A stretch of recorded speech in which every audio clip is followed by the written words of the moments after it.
Where am I? Underground? That barrier almost looks like the Veil. It must be the one Lucia wrote about in her notes. And the panel looks like our scry.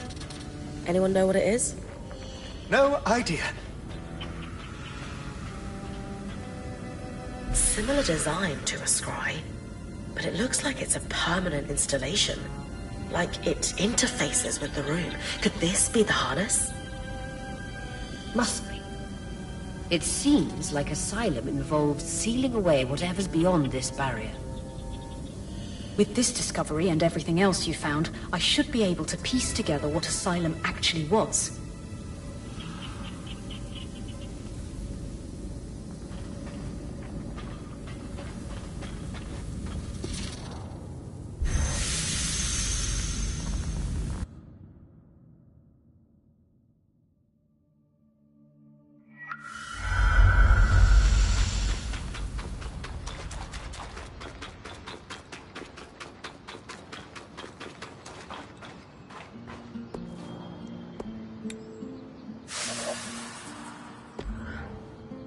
I know we need to discuss the barrier and its potential ties to the flood.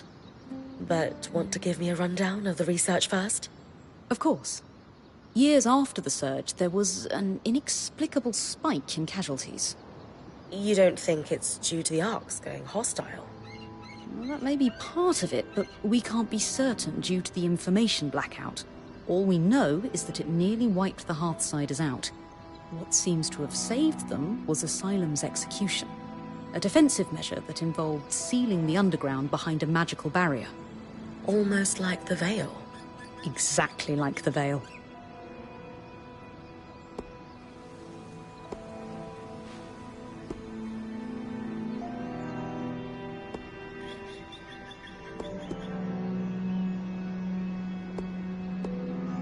You said the casualties spiked long after the surge. Can you elaborate on what might have caused this? This is truly the thousand-fairer question. With the information blackout, I can't find a concrete link to the cause across hundreds of pages. Ark hostility could certainly be a factor. Clearly, numerous Weavers were killed by their own defenses. The recorded minutes from other meetings in the war room illustrate a long period of geological instability following the surge as well. Aftershocks and earthquakes and... well, not to mention the outskirts grew more dangerous each year as the creatures were allowed to breed unculled. But these threats seemed to plateau in the early years after the surge. There is no mention of the spike that resurfaced and prompted Asylum. That's so strange. It is.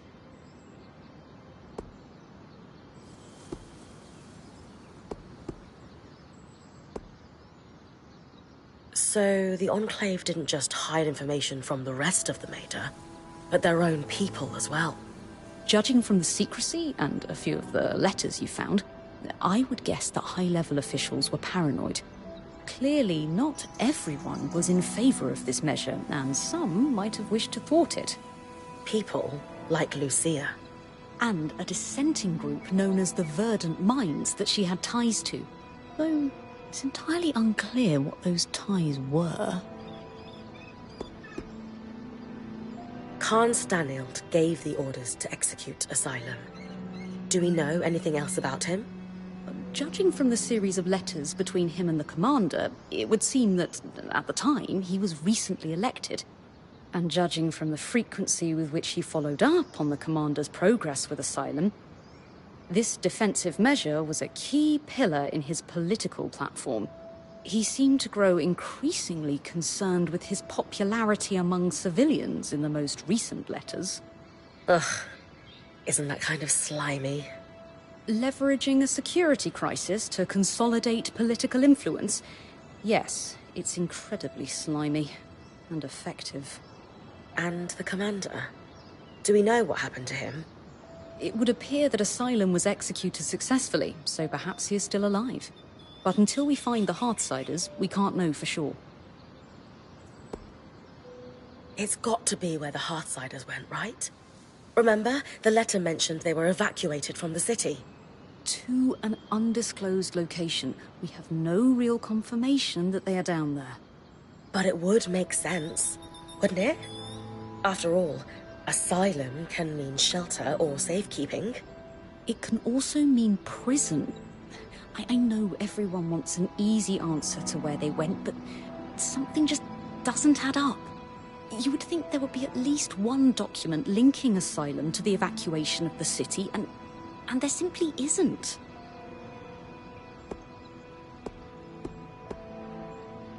So, back to the barrier. Think it's the one Lucia was trying to take down? Yes, the very same. She was right, too. It's causing the miasma floods. The raw magic that off-gasses from the Veil is what causes the tangles to cluster at its base. In speaking with Darm, we theorized that this second barrier could potentially be doing the same thing. Except in a more pressurized environment, like, say, within a barrier of kinetic magic.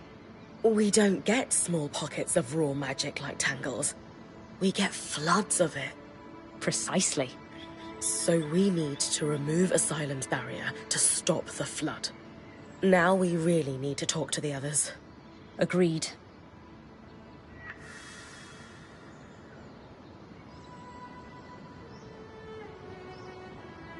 All right. Let's go over everything we know so far. We know that, for a time after the surge, civilians continued to live in Tenebron until they were forced to evacuate the city. We're still not sure the cause. Wherever the Hearthsiders went, they're still actively sending scouting groups to scavenge for supplies. From the uniform, the creeper who was watching Bryn sleep belongs to one of these groups. We also know that a defensive procedure codenamed Asylum sealed access to the Enclave underground.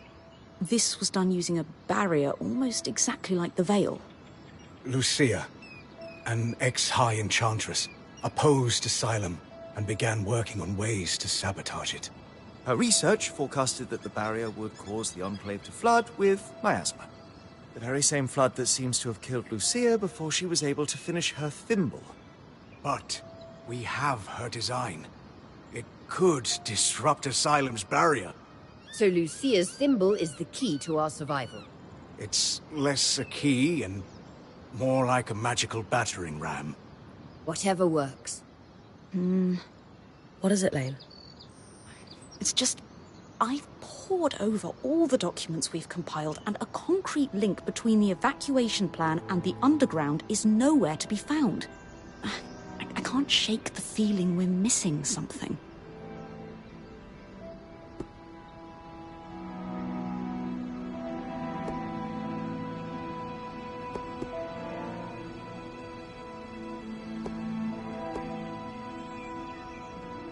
It is odd that we haven't found a single clear link. The Hearthsiders may not have gone underground. But even so, Lucia's research on the barrier causing the flood is solid. And if we want to live, we need to act on that. I suppose that's true. Being a weaver isn't about being certain all the time. It's about taking calculated risks to carve a path forward.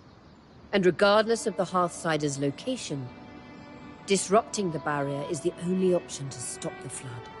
You're right. I just hope that if we did miss something, it doesn't come back to bite us. Even if it does, we will handle it. That settles it. Bryn, it's time to use the thimble.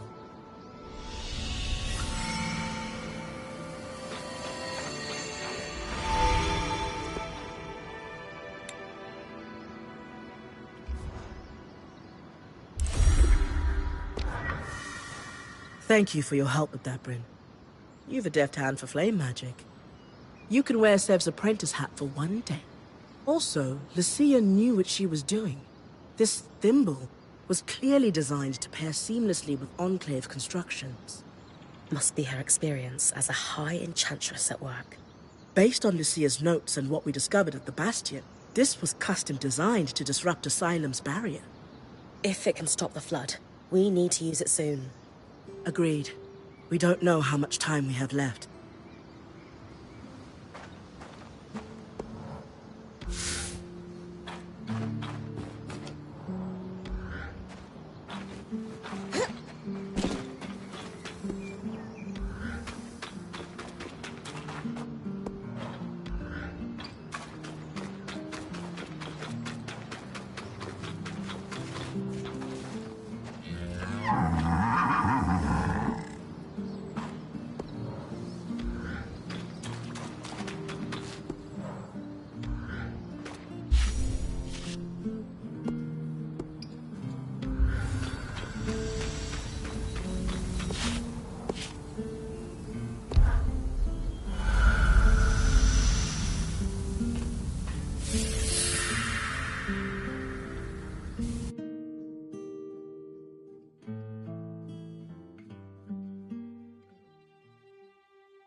That console that looks like our scry should be the controls for the barrier.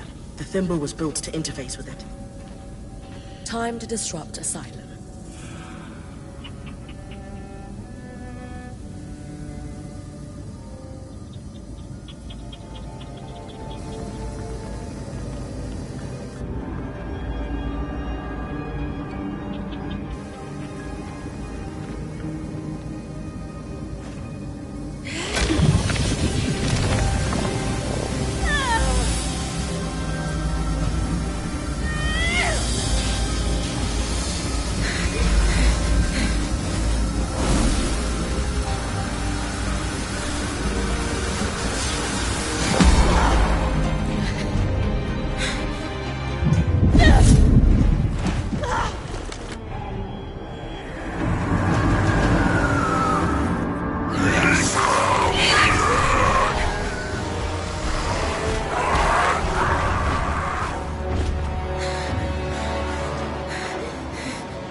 Great timing. I owe you one. You need to come with me. All of you.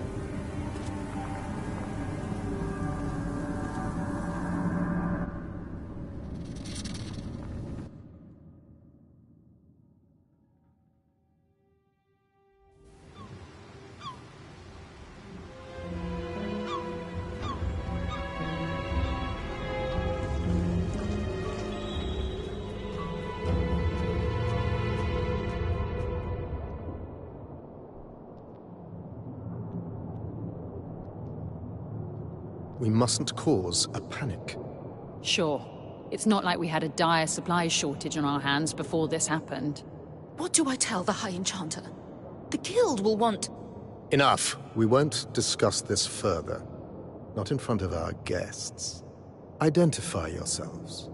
Aurea Harpenay, or Silverbeak, as I'm known among Weaver circles. This is my band, and beside me is our acting point. Bryn. And you are? Khan Stunild, Eye of the Enclave. My colleagues are the Spindle and the Axle, representatives of the Enchanting and Crafting Guilds. Who sent you? Sent us? Tarza? Renland? Udea? The Enclave is the envy of the Maida for its magical prowess. Clearly one of those nations has finally grown a spine and decided to take it for themselves in our moment of weakness. Moment? No one sent us. We came here by accident. What kind of fool do you take me for? You expect me to believe that you bypassed our veil, infiltrated our loom gates, and breached Asylum without a national power backing you? When you put it that way. This is a misunderstanding. We're Weavers, like you. There was a brief opportunity to enter the Enclave for the first time in decades, and we took it. Everything we've done since we arrived has been to uncover what happened here after the Surge. And to find you. If that is true, have you really no inkling of the trouble you've caused? No. Your reckless conduct has unleashed an enemy that nearly destroyed us 27 years ago. The Surgeborn. They first appeared a little over a decade after the Veil went up. Where did they come from? No one knows.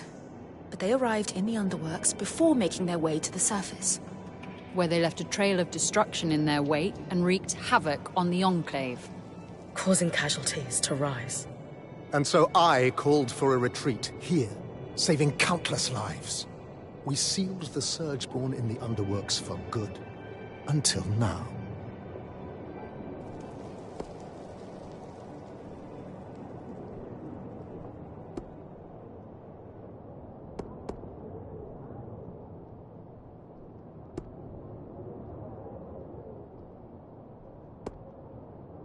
We've been here a little while now. Don't you think all of this could have been avoided if you'd properly said hello? She's right. This is hardly our fault. Look, Surgeborn or not, we had no choice but to remove the barrier. Though, I suppose we owe you thanks for warning us about the floods. Who warned you? You did. Did we? I'll deal with you later. While we can agree Arakim breached no-contact protocol, it has proven to be the right decision. The floods were growing worse, and now they have stopped. Even if fixing them has introduced a new problem. One my band would be more than happy to help you solve. Ha! Work together! Sorry to interrupt, but you mentioned your last name earlier. Any relation to Shireen Harpenay? She was my mother. You know who she is? Of course! I mean, before my time, obviously. But she's still renowned in the Enchanting Guild. Her work is remarkable. There's a statue of her in Denevron, you know? Oh. I can't believe she didn't mention that. There is so much I'd love to ask you, but for now, Aurea comes from a long bloodline of outstanding and renowned weavers. Shouldn't that buy her band some grace? All right. Your presence in the outskirts will be tolerated. Nothing more. What about the Surgeborn? What about them? Shouldn't we work together to deal with them? We could use the help. The Surgeborn are a problem for anyone in the outskirts, not us. Cassidon's Hold is a fortress. The scouts do head into the outskirts to scavenge for supplies. We'll take our own precautions. Speaking of, we have pressing matters to attend to. But... Enough! My word is final. Bryn, the one that led us here is clearly the one that warned us. Try to talk to him before we leave. Maybe he's willing to work with us. Will do.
Hey, Arakim, was it?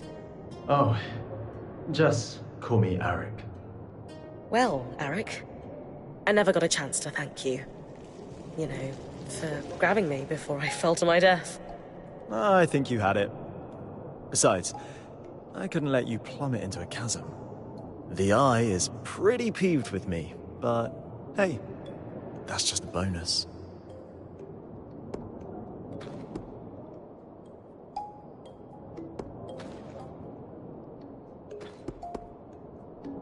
You and the Eye don't seem to get along very well. What gave it away? The mutual contempt.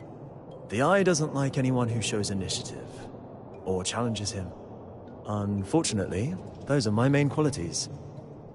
And I suspect he perceives them in you, too. Yeah, I didn't get the impression he's my biggest fan. Will you be in trouble for saving us? I'd worry if he ever decided to get off his throne and do something about it.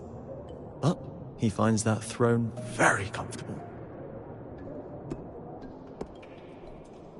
So you're not upset that I breached Asylum, like your colleagues? I've been pushing to do something about the Surgeborn for years now. Setting them free wasn't great, but sealing them in the underworks indefinitely was never a good solution.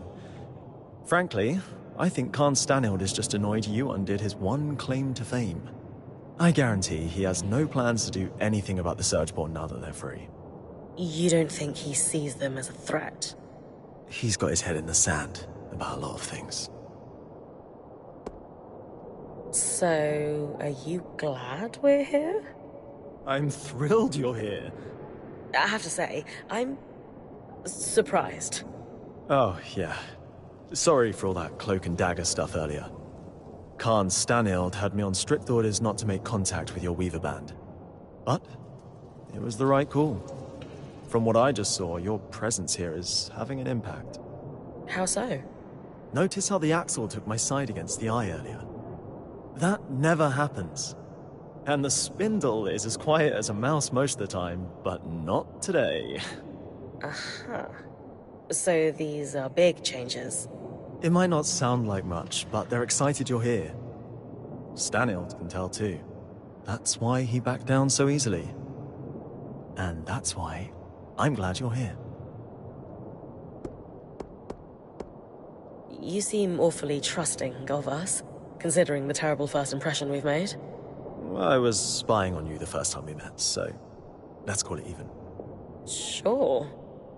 Maybe you know everything already then, but have you got any questions for me?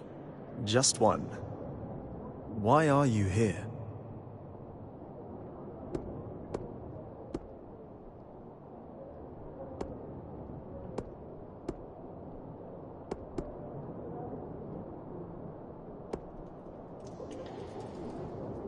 Growing up, I saw the Enclave as a symbol of what Weavers lost after the Surge. After all, we have no home to return to, and we're pariahs in most nations. But the longer I'm in here, the more I realize how much your people have lost too, and still stand to lose.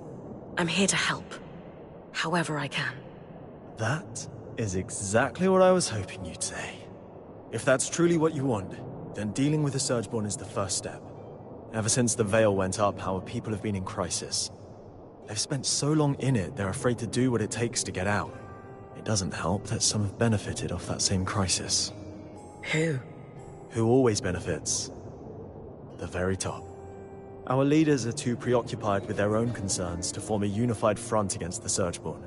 Such as? The Spindle is obsessed with getting the Arcs functional again. She believes that will help us regain control. And the Axle is too stressed about our supply shortage right now. But if their concerns were handled, they could pressure the Eye to finally address the Surgeborn. That sounds like an opportunity. And are you a representative yourself? Do you have sway? Representative, yes. Sway?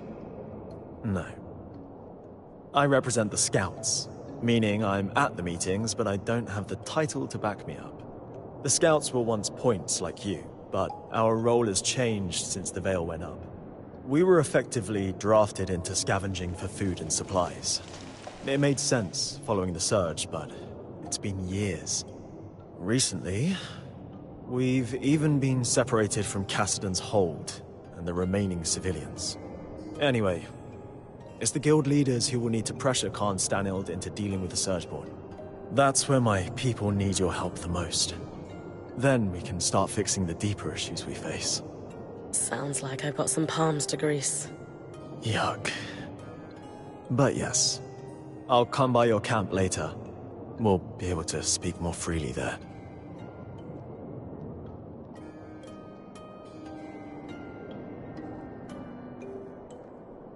What is that about? the Eye isn't one for idle chit-chat. That's worth watching. Talk to you back at our camp. You got it. Sev, you all right? No. I mean, yes. I'm fine. You sure? Bryn, the rest of us are heading out. See you back at camp. I got to go.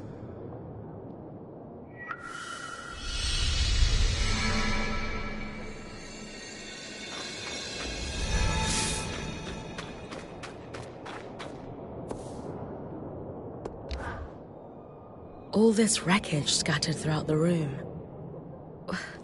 Why haven't you guys cleaned it up? Khan Stanild ordered us not to. And that's because he wants to keep it messy? Correct. Speaking frankly, my impression is that he wanted any visitors to feel as if we were still in a major state of crisis. Though visitors are few and far between. Upper government officials only, all of whom are working from offices with roofs. We are the lucky few over here, it seems. What a privilege it is to work in a building that is open to the weather. I understand the motivation of wanting to wait until we'd found everyone a place to live. But we achieved that 20 years ago. Thousands of survivors rehomed. And yet, I still have to step over puddles to get to my desk.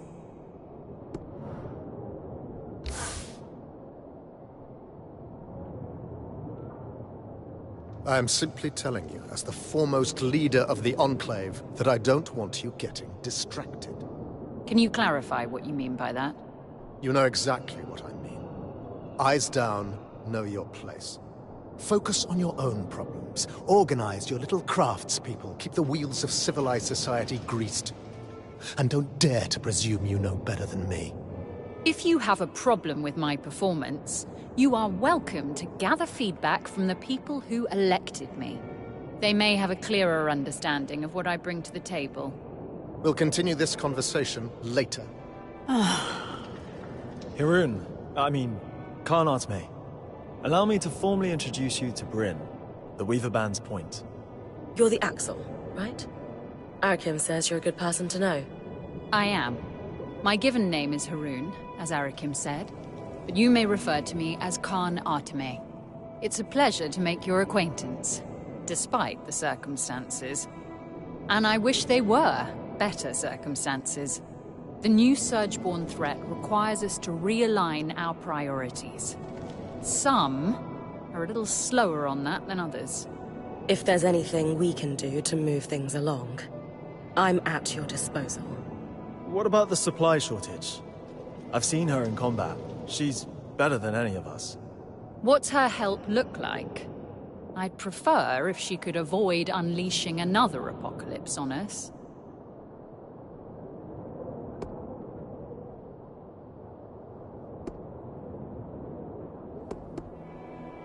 We didn't bring a lot with us, but if there's anything we can provide to you, our courtmaster, Kasmin, will be happy to help. A decade working the maiden shipping lanes turned her hard as Khan steel. She sounds lovely. But unfortunately, we're supplying 10,000 people, not 7 weavers and their pack beast. And I doubt you'd have enough on your caravan to make much of a difference. Fortunately, there's a silver lining to your Surgeborn mess that could solve the problem. Count me in. Right. With the Surgeborn unleashed, we're anticipating casualties and damage to our facilities. However, there's a restricted area in the underworks that we lost access to decades ago when the Eye sealed it. The Institute. An arcane laboratory where the Enclave conducted its enchantment research, among other projects. Inside the Institute lies a significant supply cache. Its contents will be enough to keep us going, for the time being. If the notes the previous Axel left me are accurate, though, there's an additional complication. Of course.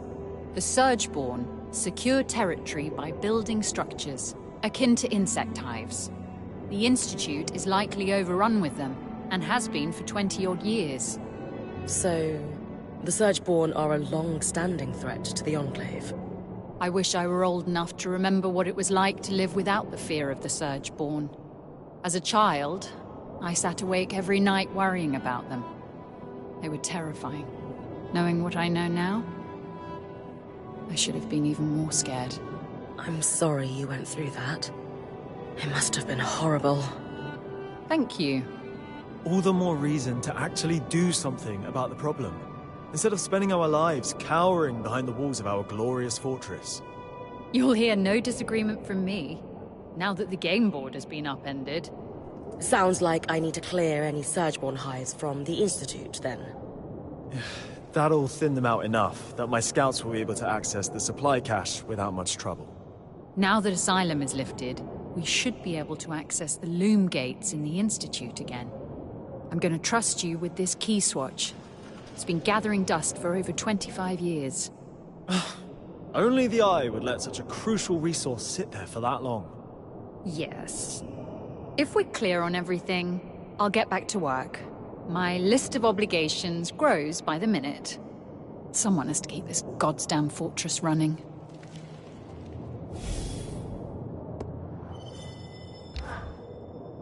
What's your history here? Have you been the Axel for a long time? Why do you care?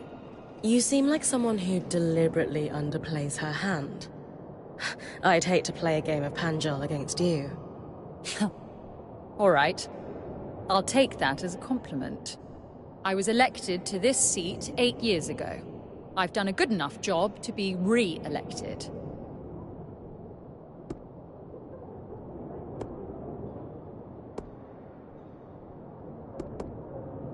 What made you decide to run for leadership?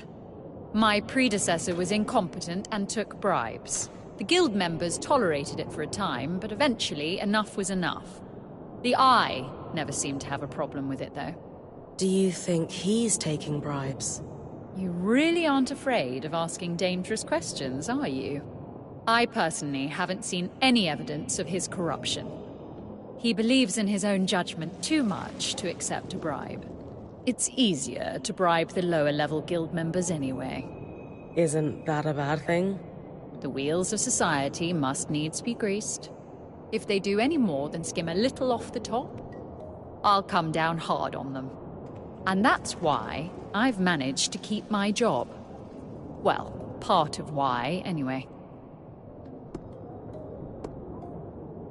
So, what does an Axel do all day? It varies. Some of my predecessors have been very hands-on, as befits a representative of the physical trades.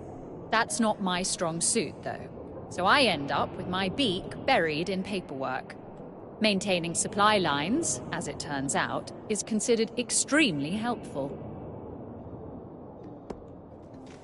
How's your working relationship with the Eye? Is he your superior? He would like to think so. His seat casts the final vote when the council cannot make a decision. But his seat has more power than that. Khan Stanield wields power beyond the traditional bounds of the Eye's seat, yes. But he is our savior, so surely he must know better than any of us. Which is to say, he is, technically, the highest-ranked official in the Enclave. But he hasn't faced an election in decades. In contrast, I have, let's call it, popular support. That all makes sense? Thanks for taking a moment to talk.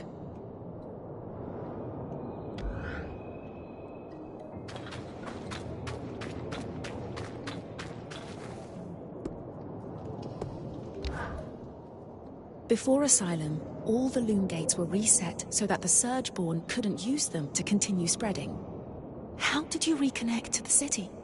We tracked down a key swatch to Denevron. Found it in the mayor's home in Poldervale. Your band is quite resourceful.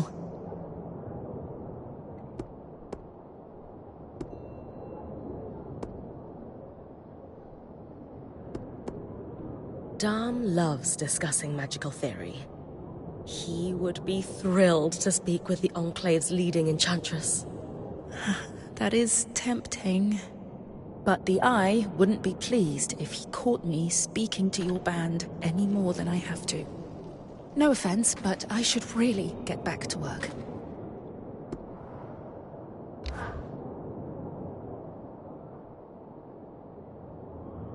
Excuse me, but Arakim mentioned you're the Spindle, a leading representative for the High Arcanists. Oh, yes, that's correct. We wanted to formally introduce ourselves. I'm Aurea, as you know. This is Darm, our enchanter, and Bryn, our acting point. We didn't catch your name earlier. Khan? Just call me Isla. Is there something I can help you with? We'd actually like to help you. Apparently you want to restore the Arks. Shh! Not so loud. Sorry, that sounds wonderful, but the Eye won't be happy about us collaborating.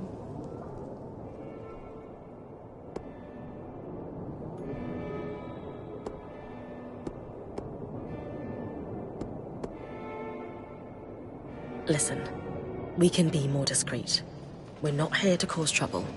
We only want to help. I appreciate that. And you're right. I do want to fix the Arks. More than anything. I just need you to be quiet about it. Okay. We'll try, but forgive us if our excitement bubbles over and we forget.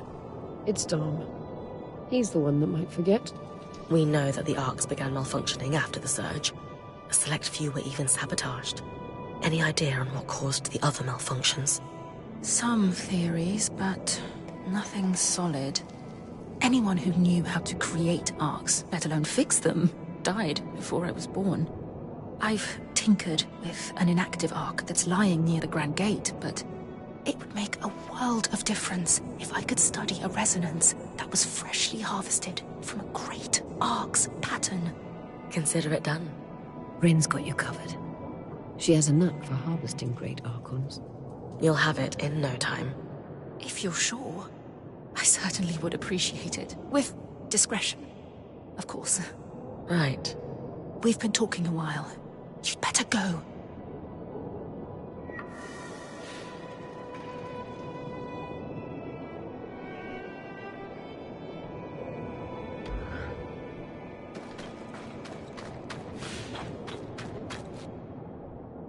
Let's talk in your camp. I can speak freely there.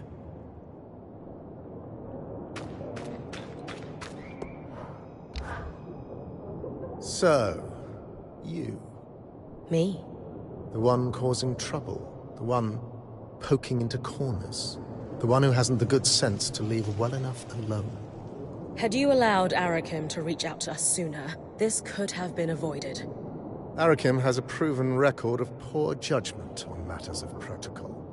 I will not be lectured by the person who put us all at risk on how best to handle our security. But I'm being impolite. Let us start afresh, shall we? Please, share what you hope to accomplish by loitering around the hold.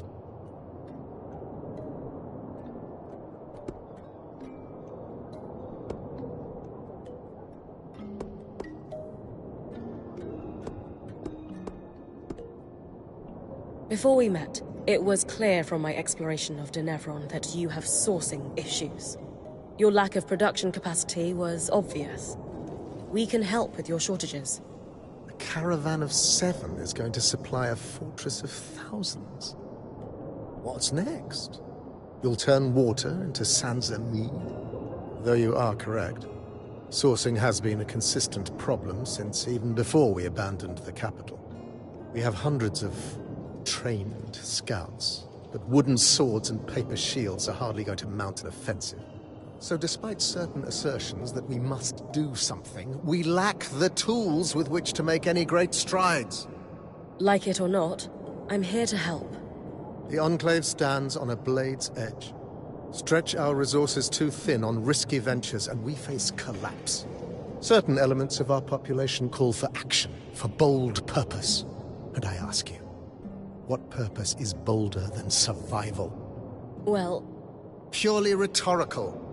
We must survive, and we must make considered, careful moves if we are to do so. There is no sacrifice too great towards that goal. You, at least, understand the precarity of our situation. Now understand the necessity of our caution. I do, but... Thank you for your time. You may go. But... You may go.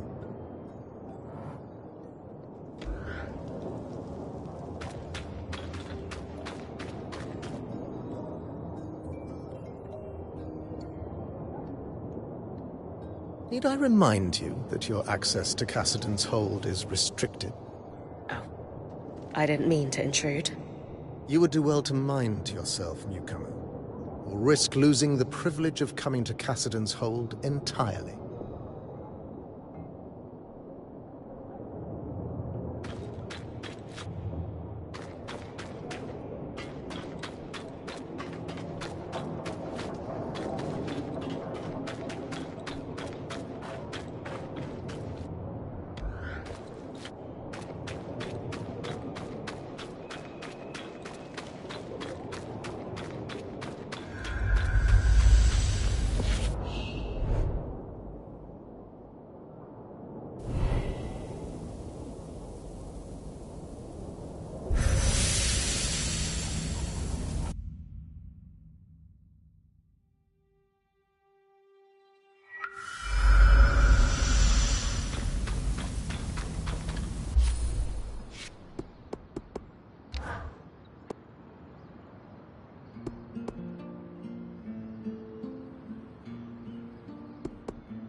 So, warrior, what do you make of the Enclave Council?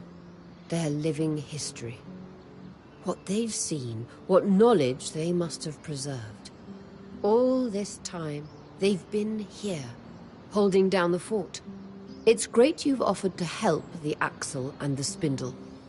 Just be careful you're not going over the eye's head.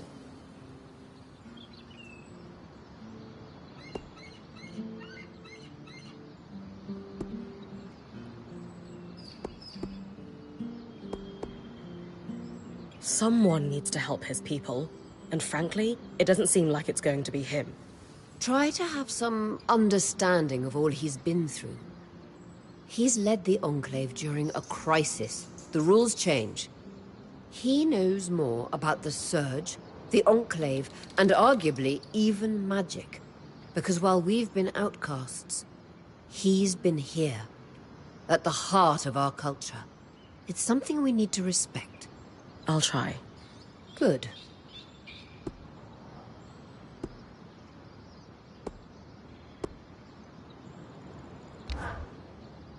This is a little out of the ordinary, but the Spindle gave me a key swatch. Or rather, she dropped off a letter with one enclosed on my desk in the camp. No one saw her come in or out. Why not just hand us the key swatch at Cassidon's hold? According to her letter, what she's asking us to investigate is highly confidential. So, chances she was authorized to give us this key swatch are... slim to none. Where does it lead? Starlight Cape. An island outpost that was abandoned following the Surge. Strange sightings were reported from the mainland. However, the Hearthsiders couldn't afford to send scouts. That's why the Spindle thought of us. We are notorious for probing arcane mysteries.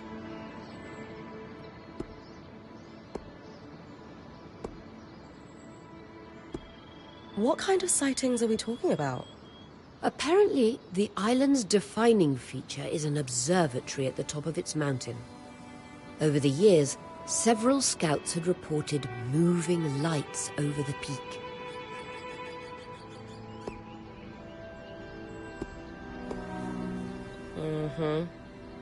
So, what do we know about Starlight Cape?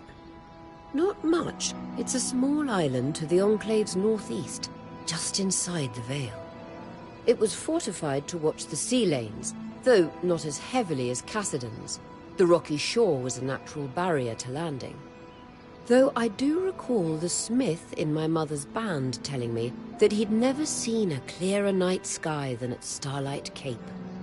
These small islands rarely have much lamplight due to the fact that so few people live on them.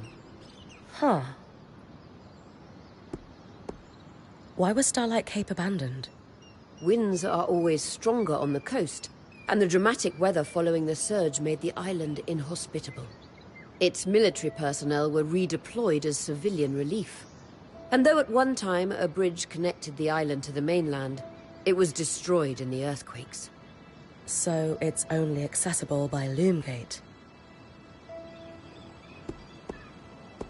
Happy to check it out. Good. Here's the key swatch.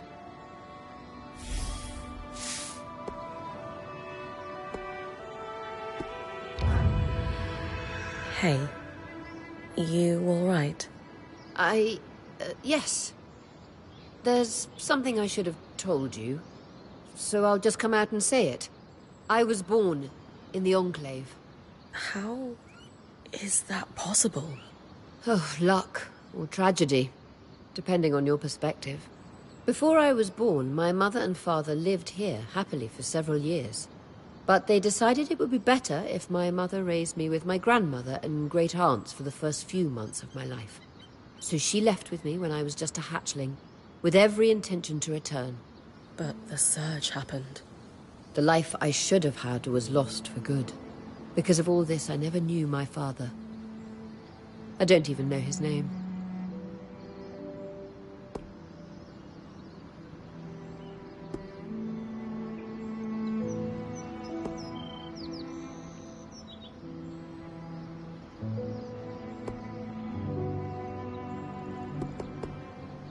Is it common for Oberon hatchlings to be raised apart from their fathers?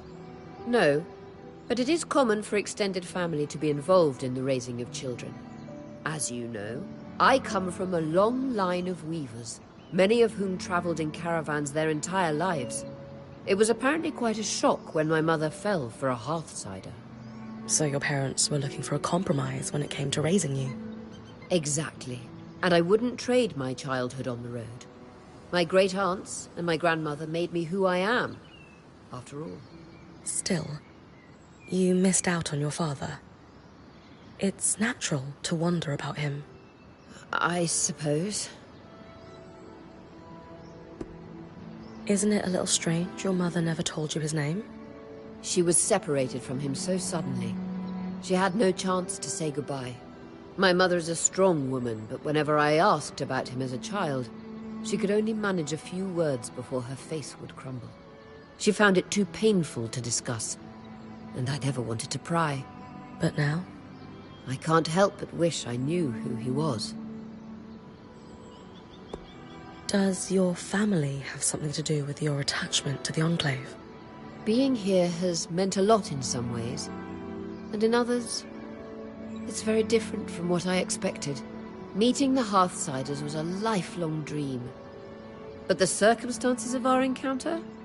Not what I'd envisioned. Knowing now that this is your birthplace, I can see why that would be disheartening. This was meant to be my home, after all. This is definitely a twist.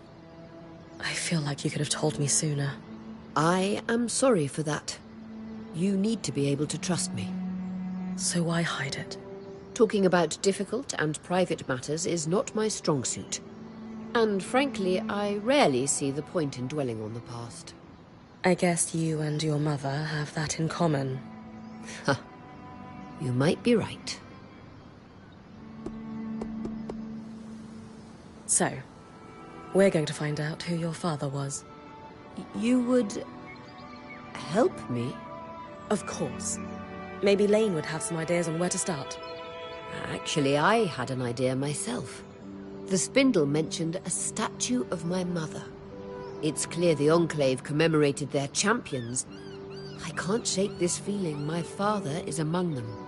You think there's a statue of your father? I know it sounds strange, but the handful of times that my mother spoke of him, she described him as this great hero. Since she was one herself, is it so crazy to think she might have meant that literally? Maybe not. I can scope out the statues in Upper Denevron for a resemblance, if that's what you want. Good. And thank you.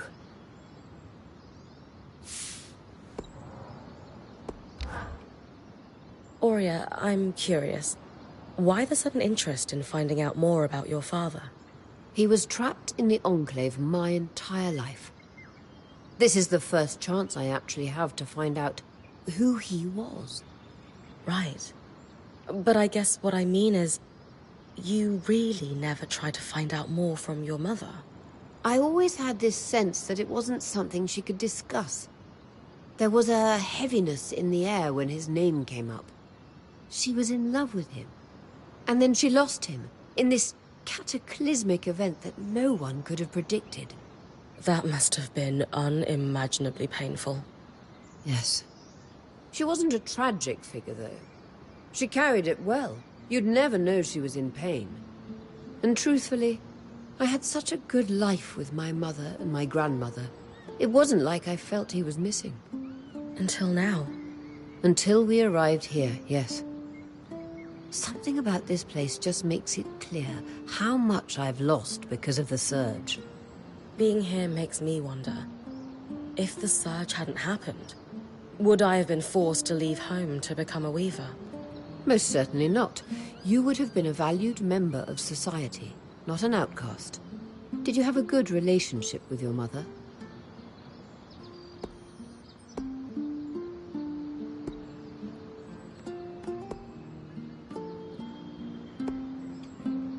I love her, but we clashed a lot. She's afraid of magic, and weavers, and adventure, and leaving Calnhaven.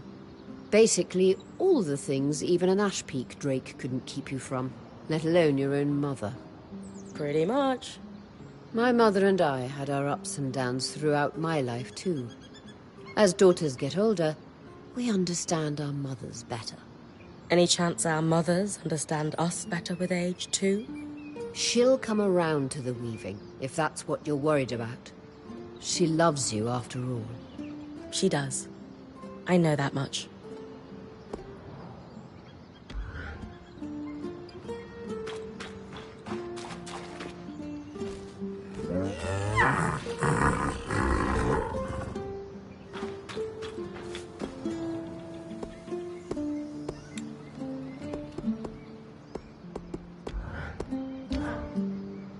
The Hearthsiders look more traumatized than a beast of burden after a hurricane. What? Why would you say that? I would think someone who grew up in the wake of war would recognize the signs. Disorganized and unable to triage their own problems. They're overwhelmed. Suspicious of us despite our clear good intentions, suggesting paranoia. And while their leader is in deep denial of the very real crisis the Enclave is in, the others accept it. They've been stewing in turmoil for so long, it's become their new normal. And it's probably more comfortable for them than the prospect of change. You're right. They do remind me of some veterans back in Calnhaven. Saw it 1,000 times over while working in Udea. Aurea may not want to hear it, but these people are completely lost in their crisis. I spoke to Aurea earlier. She certainly does want to give the Eye the benefit of the doubt. I'm not so sure it's warranted. Aurea has a case of hero worship when it comes to the Enclave. She can be blinded by it sometimes. Huh. It's not to say great things didn't happen here. But at the end of the day, the Hearthsiders aren't gods.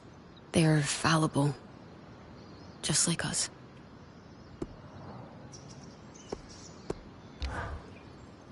Bryn, I'm glad you're here. I need to talk to you. What's going on? You look pretty tired. Yeah, I'm fine. It's just... about those Mighty Drake scales. I know Aurea said we don't need them, but she just doesn't understand. It's dangerous out here, you know? Especially now that these Surgeborn are loose. We need to be prepared for anything. It's just gnawing in the back of my head. Do you think you could do it?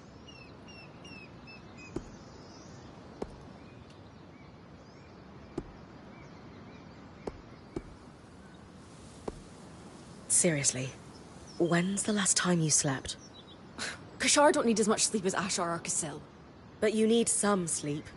It's been a while. Maybe 10 days. Or a week. I'm fine. I'm guessing Aurea doesn't know you want me to go drake hunting. Do you really think it's a good idea for us to go behind her back? It looks bad, but she just doesn't see what I'm seeing. To be honest, I'm not sure I see it either. Please, just trust me. You haven't told me why we need them, or better yet, why we need 90. We want the best gear and weapons, don't we? So Sola asked for these? Not exactly. They have other uses too. Kaz, you need to tell me what's really going on here. I want to help, but the drake scales? The Weaver Band is okay. More than okay. We're in the best shape we've been in since we entered the Enclave, now that we've made contact with the Hearthsiders. Besides, the caravan is looking pretty full. It's not making sense. You think I'm insane? No, of course not. Era's breath. I shouldn't have brought this up. Oh, but you just don't understand. Everyone could die if I don't... It would be my fault. Whatever this is, please just tell me what's going on. No. I shouldn't have burdened you. Sorry, just... go. But Kaz... I can't talk about this anymore. Casmin is not okay. And I don't think bringing her more stuff is the answer. I'd better talk to Aurea.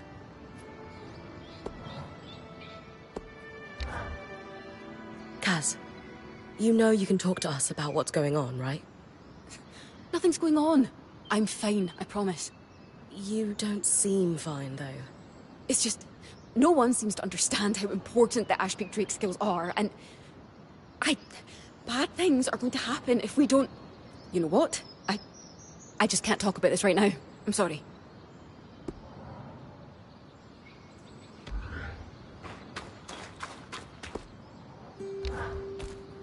Hey, Aurea.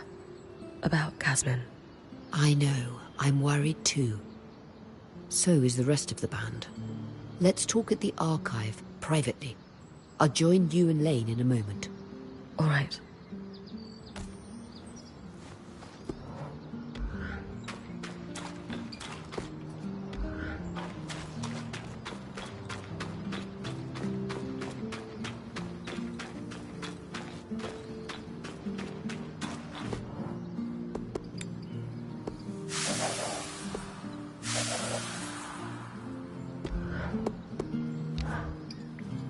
Bryn, I have to say, I'm a little concerned about you. Me? Why's that? I don't think you know what you're getting yourself into with the Enclave Council.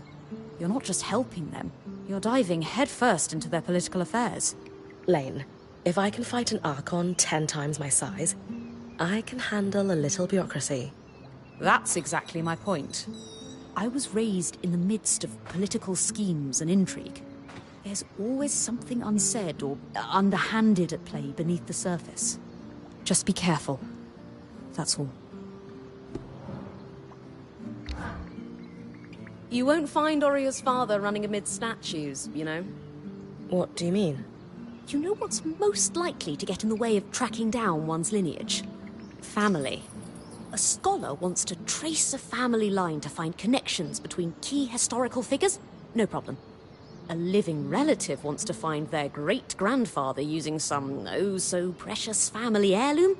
What a headache. Why? A scholar is objective. They have no emotional attachment to the family line, no sense of self wrapped up in the results of their study. And you're saying Aurea does? I'm saying she needs to expand her search beyond Weaver heroes. She's not searching for family there, she's seeking identity. And without objectivity, her search will turn up nothing.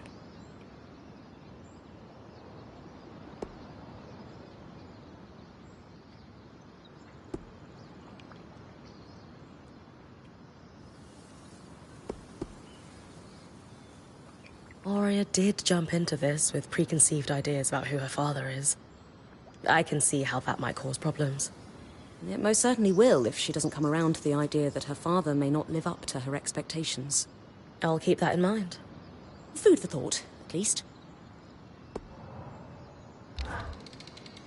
One of the greatest tragedies of the Surge is the loss of stories. The Enclave might not be that old, but with so many dead to the Surgeborn, their memories most certainly died with them. I can understand that. Oh? My parents' generation tend to stay quiet around the fire.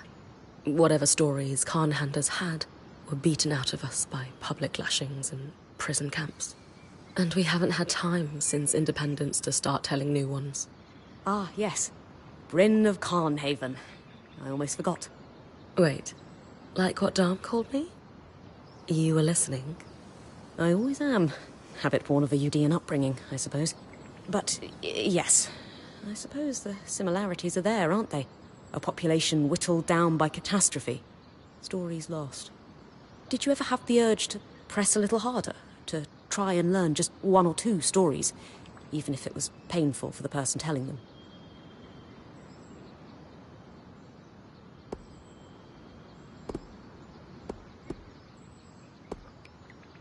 Honestly, in that case, I'm happy to let the past lie. If I didn't want to look forward, I wouldn't have left to join Aaron's Weaver Band. And I wouldn't have ended up here. So I'm here to live new stories, not to dwell on the past. I understand the drive, but do you think perhaps you might have been running from the grief too? Not to make assumptions, but it can't have been easy growing up in a culture steeped in such loss. There's joy in freedom. And even though that's what independence promised, I didn't feel like I had that at home. I understand. The physical chains are gone, but the mental binds remain. Perhaps our presence can help the denizens of the Enclave avoid the same trap. I hope so.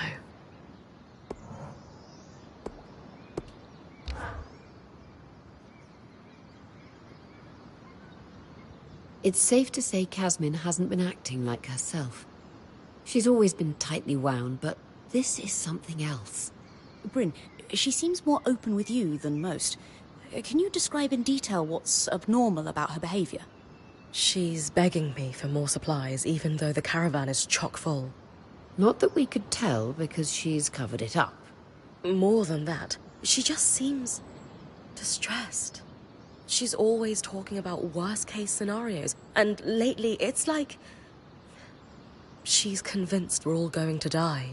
I have heard rumors of abnormal behavior developing in Kashar that could be linked to this. What kind of rumors? In polytheistic beliefs that are pervasive in the southern part of the Maida, there is an affliction known as Ira's Plague. The sufferer is haunted by twisted visions of death and pain. The goddess of justice, Ira, won't allow the sufferer inner peace until they repent through scrupulosity.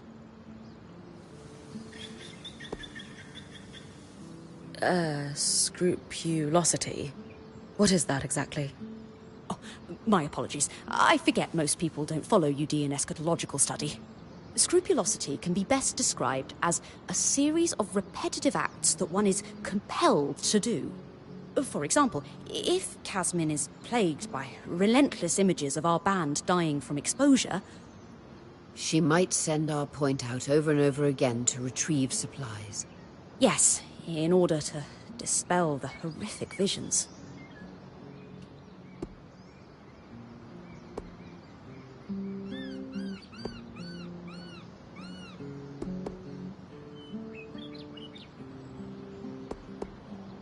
Are you seriously suggesting Casmin is, what, possessed? Of course not. I'm confident that this is merely a stigmatized phenomenon that could not be explained through facts or science. So the populace explained it through religious folly instead. Any ideas what facts could explain it? Not yet. Kashar. What does Era's plague have to do with them? While most see Kashar as a celebrated merging of the two cultures, some fringe sects disagree. They believe the wider lineage simply leads to more ancestral sin that must be atoned, and thus only Kashar can be afflicted. Really? Where do you land? The concept of impure lineage is clearly hogwash, but I suspect the affliction could somehow correlate to the Kashar's unique physiology. I didn't realize Kasmin was spiritual. Is she really trying to hide these visions from us? Though not devout herself, Kasmin grew up with a strict Ashar mother. You're right, she did. It's possible Kasmin's affliction was a point of shame or contention between them. Perhaps she fears rejection if she shares her experience with us. All right. Kasmin is suffering. We need to do something about it. And preemptively? No exorcisms? As I said, this is likely nothing more than a condition that has been stigmatized by religion. A scientific explanation must exist, and thankfully, we are in the heart of progressive thinking. You think the Enclave could have done research on this? Makes sense. Where should I start looking? The steps in the upper city is where I'd start. Between the main building of the spire and the atrium used to stand a school for alchemists. From your explorations, the surge hit that area pretty hard, but some of the building may still be standing. Great. What am I looking for? Maybe the name of someone who suffered like Kasmin, or a healer who treated the condition. If you find someone like that, you'll want to search the areas of the city where they spent time. Era's plague is wildly misunderstood across the Maida. If we could find a treatment, it could help more than Kasmin. You're right. I'll start with the steps, then expand my search.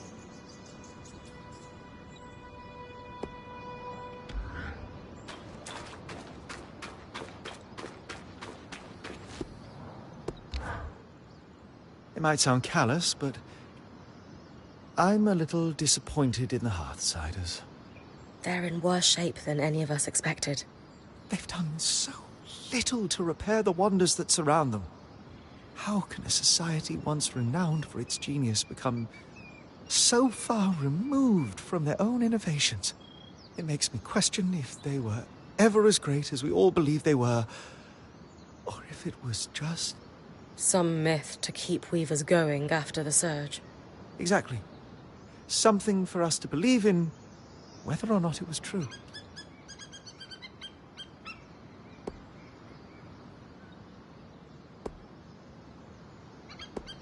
The Hearthsiders are in shambles.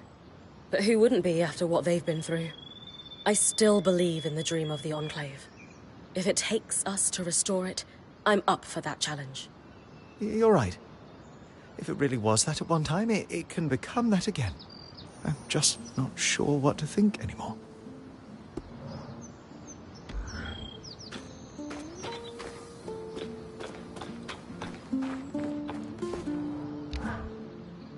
So, what were you speaking to the Eye about? Nothing. I don't want to talk about it. I didn't mean to pry. I just wanted to make sure you're okay. You want to know if I'm okay? Yes? Then how come no one is at all concerned with the fact we can't leave? This isn't my life. Traveling with a Weaver band was supposed to be temporary. For me, at least. There are things I should get back to in Tarza. And it's increasingly clear no one has any idea when I will. If ever. So no. I'm not okay. I'm so sorry. I had no idea you were feeling this way. You're right. I am? The truth is, we don't know how or when we're getting out of here. But if you want to leave, we should have made that more of a priority. Or at least made you feel more heard. So we'll work on it. Promise. Really? What's the catch? No catch. Apprentice or full-time weaver, what's important to you is important to all of us. I don't know what to say. But thanks.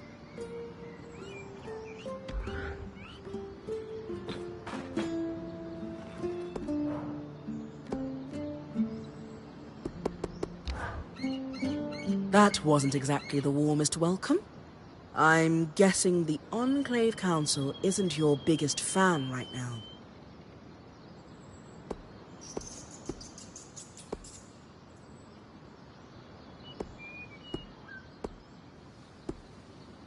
I mean, we did let the Surgeborn loose. Even if they should have stopped us from doing it, like Arik said. A part of it is still on us. I am worried they won't warm up. But, in the meantime, all I can do is try to make amends. Whatever the Council thinks of you, I'm glad you're trying to help them. I think they could really use it. Yeah. They don't seem to be in great shape. Nothing our daring point can't fix.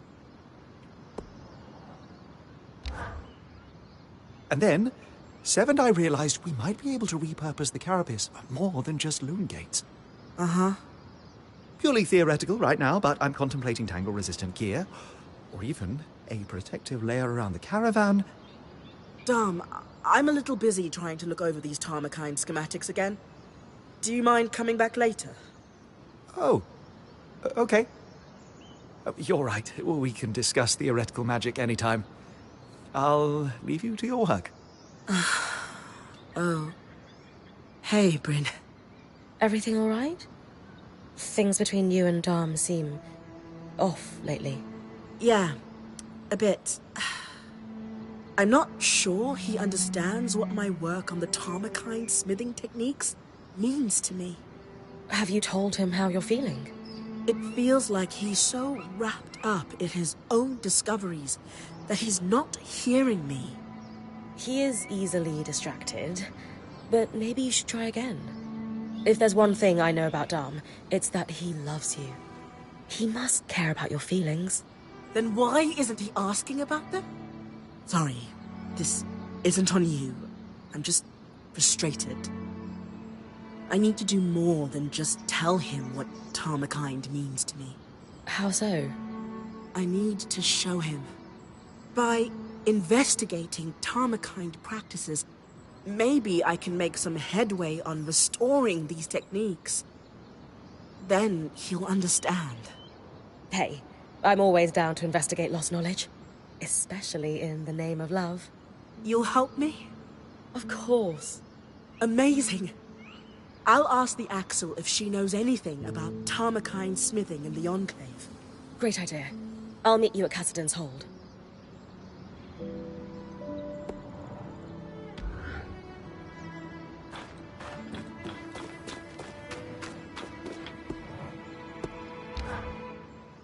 Making yourself at home?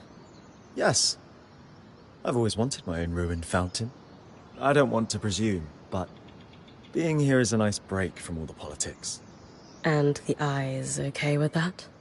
I convinced him I would be keeping an eye on you. Frankly, I think he's just glad to be rid of me. I ask the kind of questions that make him uncomfortable. You know, tough ones like, how? And why exactly? Lucky for you, Aria loves when people ask those questions. Welcome to the camp, Arik. We're glad to have you, and your insight on the Hearthsiders. You still call us that? Yeah, but it's more bitter these days. Surge and all. Maybe together we can fix that. Let's. How are you settling in, Arik? Things going well? Good. Yeah, they're fine. Just good? No, not really. Something's going on at the Hold, and it's making the hairs on the back of my neck stand up. The Eye publicly scorched you for opening up Asylum, and yet I've heard him telling the Spindle that this could be a good thing. Meanwhile, the runners are stretched paper thin keeping supplies moving. Which, of course, leaves my people no time to deal with actual threats. Sounds like you could use some help. What's the problem? Really? Dancing winds, where to start? No, wait, I know. The Spitfires. A particularly aggressive group seems set on spreading through Denevron. In particular, they're building nests in some areas I was hoping to use as training grounds, but we had to pull out due to the risk. Would the areas be safe if I took care of the nests? Yes, though the nests are very durable. They will turn brittle if you get them cold enough. Consider it done. Anything else? Maybe an odd request. Could you ask Aurea if I could power the scry while you're tackling them? Why not ask her yourself? I feel like I have a lot to learn from Aurea and how she works with you. And it's strangely intimidating to admit that to her directly. She is a force of nature. I get it. I'll ask.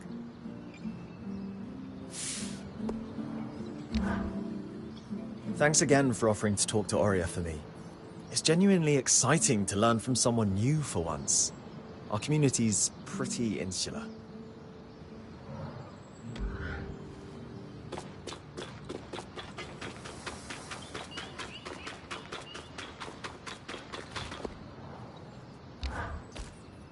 Hi, Aurea.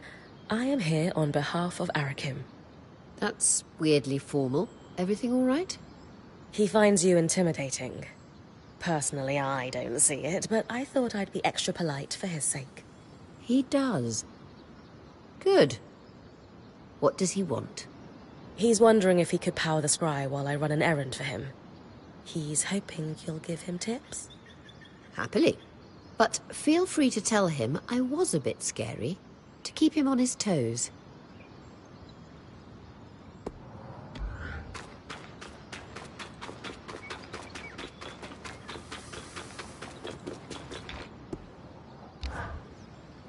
Good news.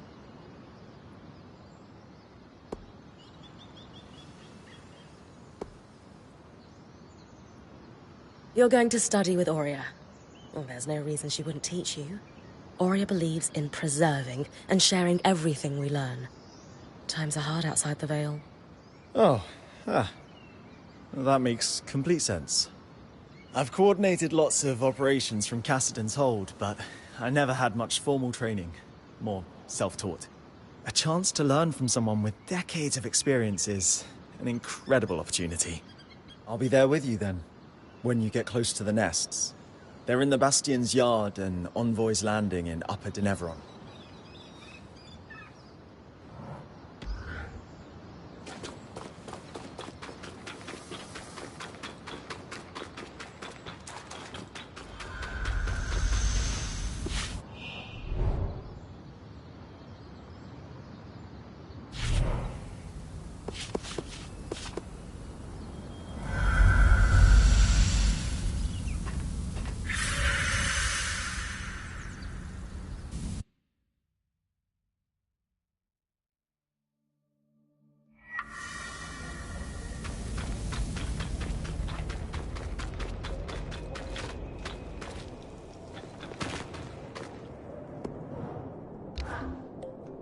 Bryn, you brought your talented smith.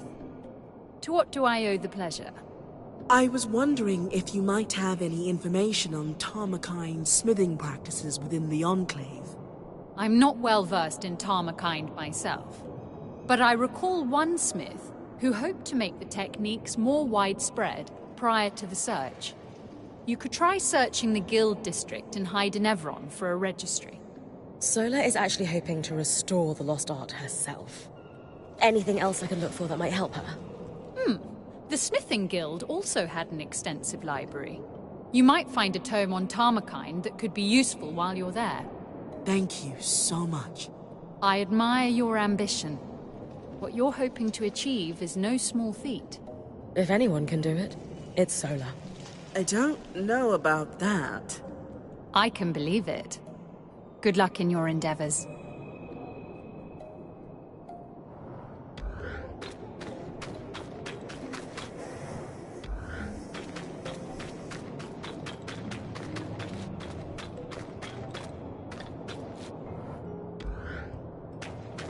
Aurea's father is unlikely to be a Casil woman.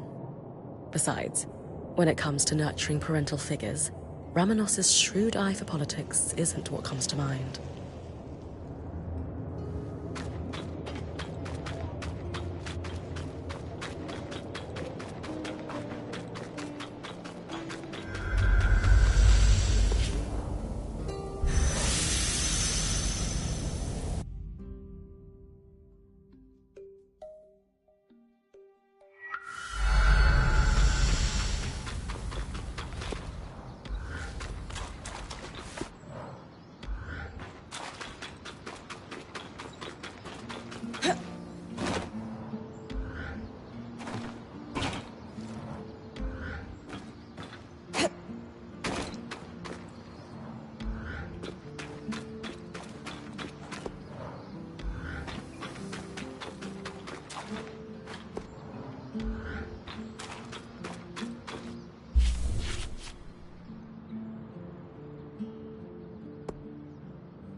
Aurea thinks her father could have a statue in the Enclave just like her mother. So, I'm looking for a male Oberon that fits our timeline.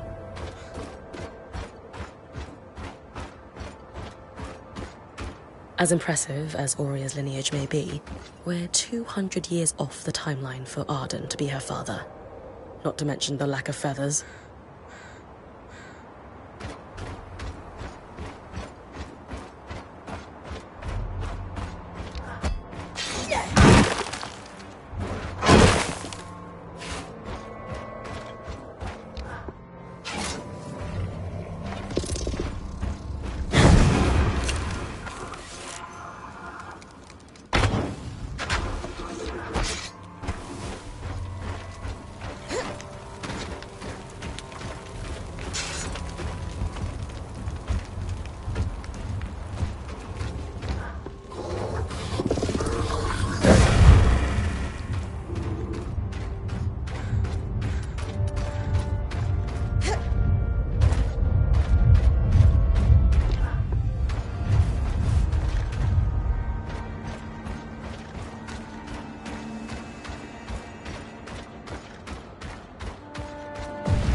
ghost magic.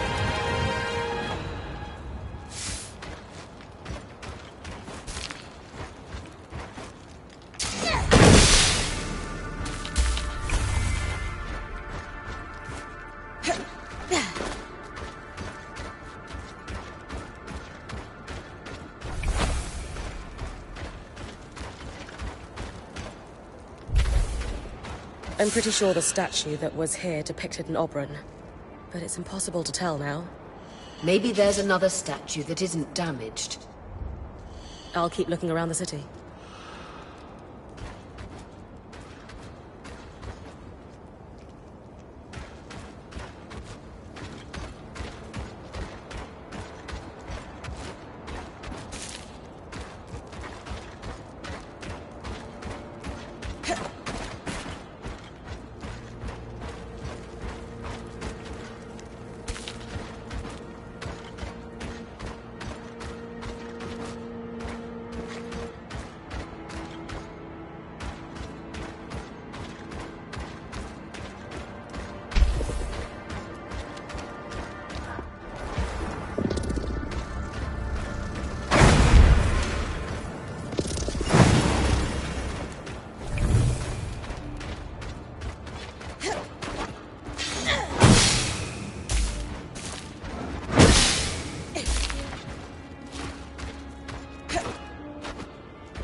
Not much of this building left, but looks like it's my lucky day.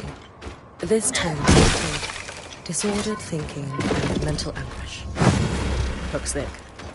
An insert says, a herbalist in the market found success treating a variety of patients suffering from these types of afflictions.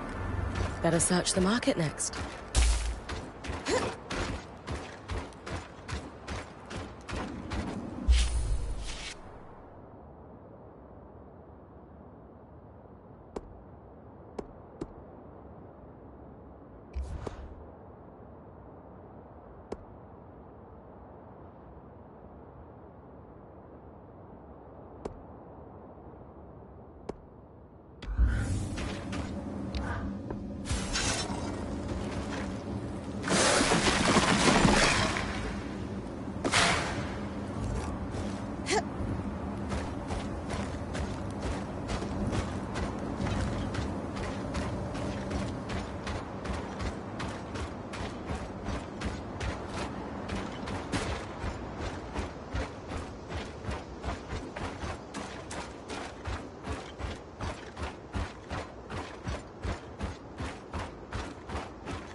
Getting close now. Watch for flames. You'll need to freeze the hives. They're spongy and resistant to damage unless you can make them brittle. That's more like it. Work with the scry.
This appears to be a registry of smiths. It's dated prior to the retreat to Cassidy's Hold. There's one Tarmakite smith, Xavier Nibreop. Looks like he had a workshop in the Iron Walk.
Tarmakine Smithing, a compendium on vented metalwork. Sola will love this.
Remember, Bryn, the spindle needs you to harvest a resonance from one of these massive arms.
Dispel her nerves. Only one way to find out.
Should be the last of them.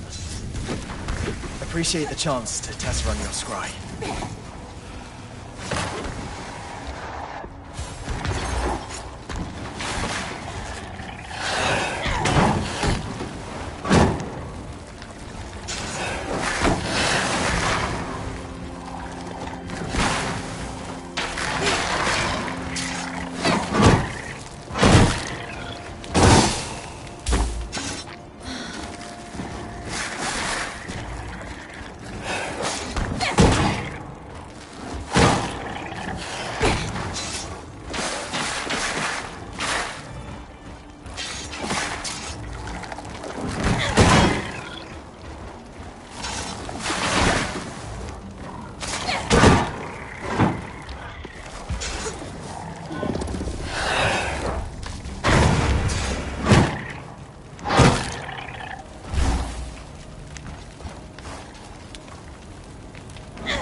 Things still good with our Spitfire problem? All handled. You did great out there. But it was quite the experience. Your scry is not at all what I'm used to. It's better, more vibrant. Anyway, sincerely, thank you for your help. If I need more, I'll know to just ask this time. When's the last time anyone saw her sleep? Is that normal for a Kashar? No.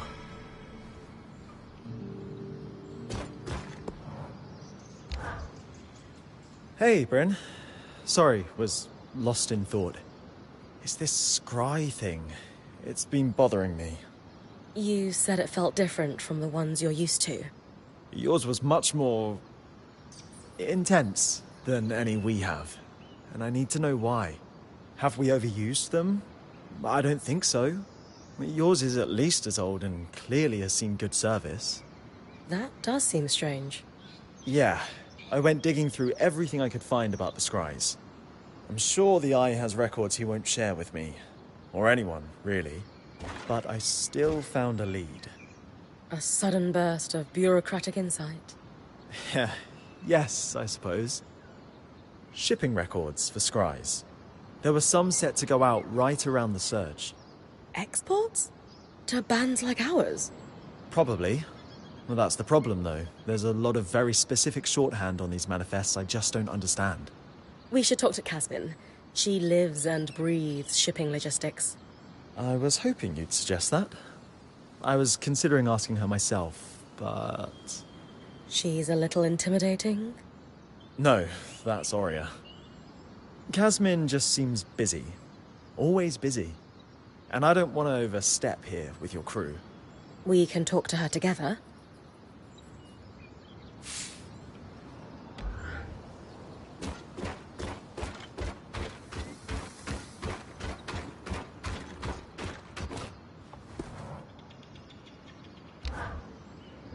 Hey, Kaz. Arakim has a question. Is that why you've been lurking around here? Bad habit, you. Yes. I need some help puzzling out shipping manifests from before the surge. Scries, secured export, dates. You think some scries never made it past the Veil? Doesn't it usually take some time to figure that kind of thing out? Yes, but I'm a genius. This is what I do, Bryn. So, we should run these down. The records here aren't complete, though. They don't confirm the shipment. Any idea how we do that? This is where Bryn does what she does. Off the top of my head, there's 3 places we should look. Drover's Gate in the lower city is obvious. Logs will be there. Also, I imagine the Bastion would track export of any and all scries, military applications. And we should canvass the Hearthsiders. Maybe someone still alive who worked the caravans. I'd ask the Axel. She'd know who to ask.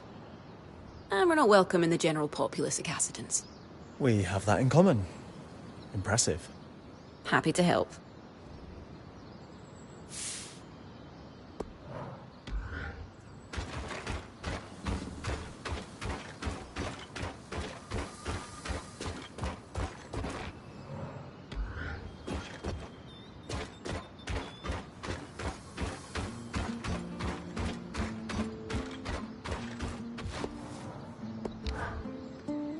Have you noticed the struggle in our new friend? Arik, you mean? Yes. Every part of him yearns to be serious, mature, maybe a little dangerous. But show him something new, like a properly maintained scry, and it all falls away. Revealing... An excited, intelligent young man who craves novelty. Think that's why he hangs around the camp so often? No, I know that's why. He knows he can't go back to it, but misses what you do. I wrestle with it too. I like being a watcher, but if someone handed me a potion to move back in time or be young again, well, let's say I'd give it some serious consideration. Either way, he's got a deft hand with the scry. I'll give him some pointers, but he's a natural.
have a strange request.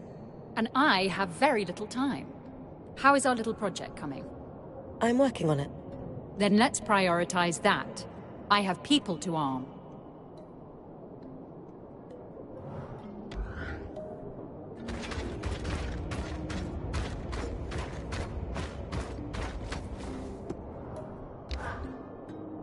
A resonance. Freshly pulled from an ark's pattern, as requested. By the flames! You can't be serious! This is incredible! You know, great archons weren't built with patterns. They formed. This will propel my research faster than... What is this about? Nothing. Is that so? Then why is this rogue point harvesting archons for you?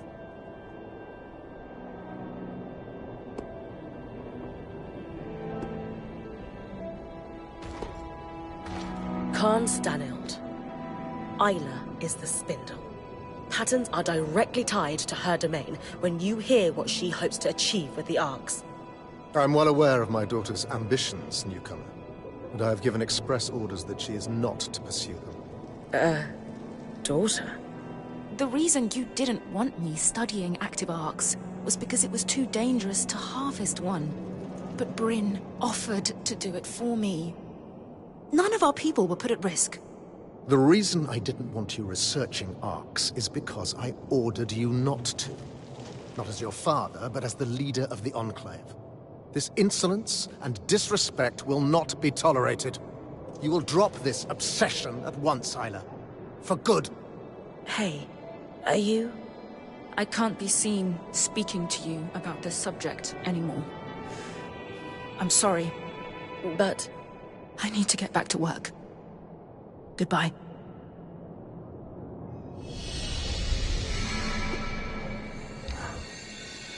I really can't discuss the arcs with you. Not here. Don't worry. I understand. I just didn't realize that Khan Stanild is your father. Admittedly, I wasn't the most forthcoming about that.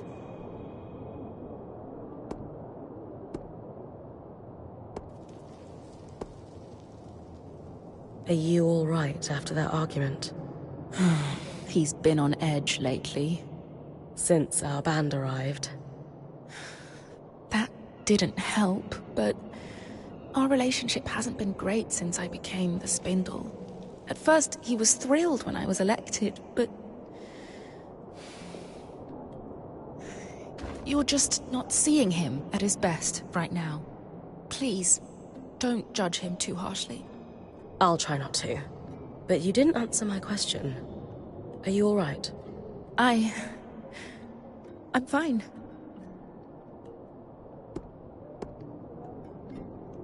You said he's not at his best. What does a good day look like for him? I know it's hard to see it, but he is an amazing father. My childhood was wonderful. Growing up in Cassidon's Hold wasn't easy, but he made it fun. No matter how intense his job became, he made time for me. Playing dress-up, reading to me before bed, or, as I got older, teaching me the basics of weaving and enchanting. He was my best friend and confidant. I could always tell him anything. Do you still tell him everything, even now? A lot has changed.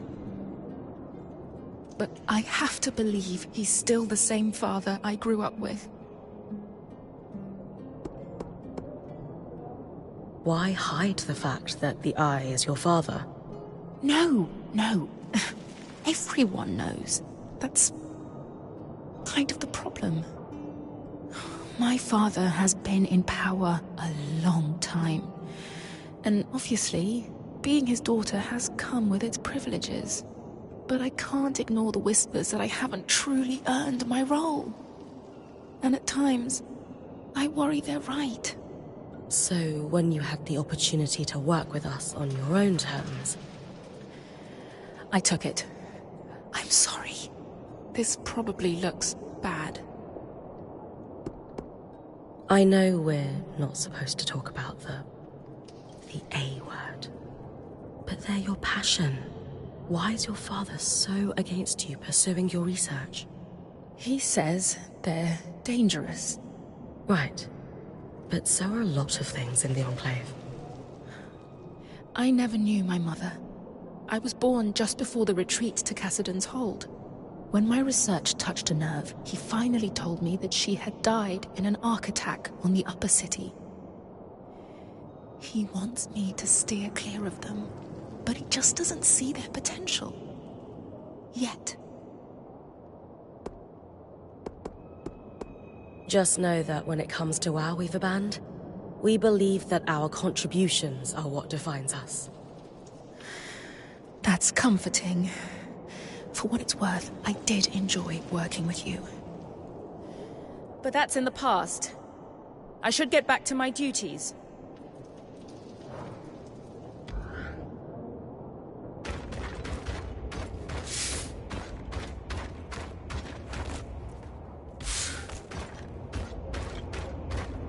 Arakim, we will be having a discussion to clarify the meaning of no contact protocol.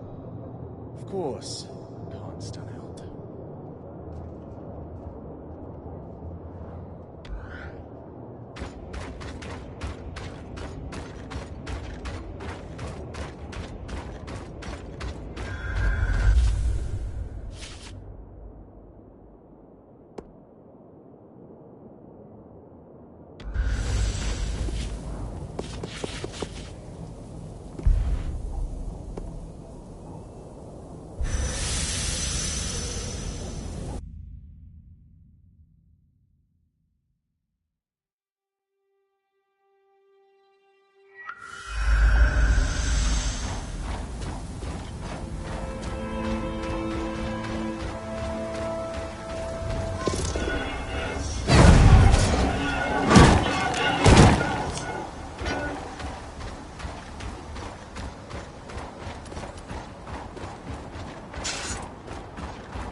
A detailed list of all scries exported from the Enclave. Some marked pending. Perfect for cross-referencing in our little hunt.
course, Strand. Happy to weave that into your mantle.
The cold sunk right into the stones here. This is why we use wattle and daub back home. Insulates properly. If this keeps happening, you might want to keep a suit of armor for the occasion. With the right materials, we can keep you snug as a bug in a rug.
A legend belonging to the herbalist that owned this stand.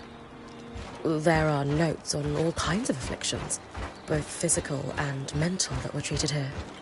Looks like they asked one patient with symptoms similar to Casbin to keep a diary during treatment. I wonder if I could track it down. He lived in the lower city.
Detailed notes of every caravan to move in and out of the city.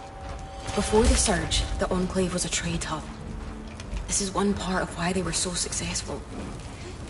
Lane and I should be able to parse them quickly enough. See if any scries were due to go out.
Xavier's workshop should be up ahead.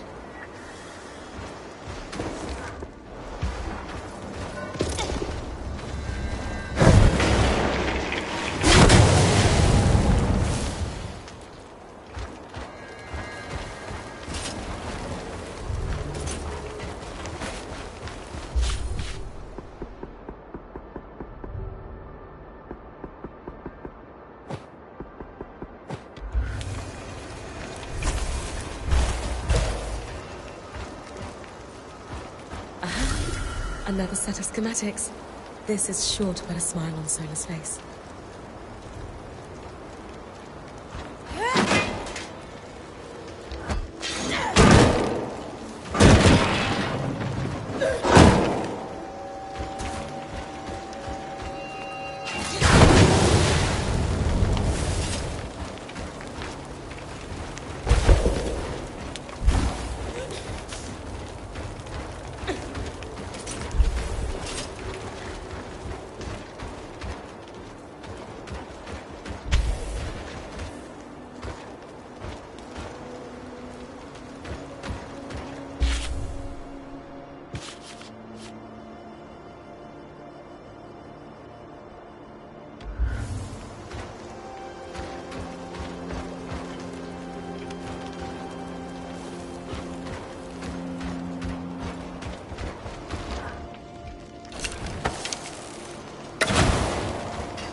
Sturdy.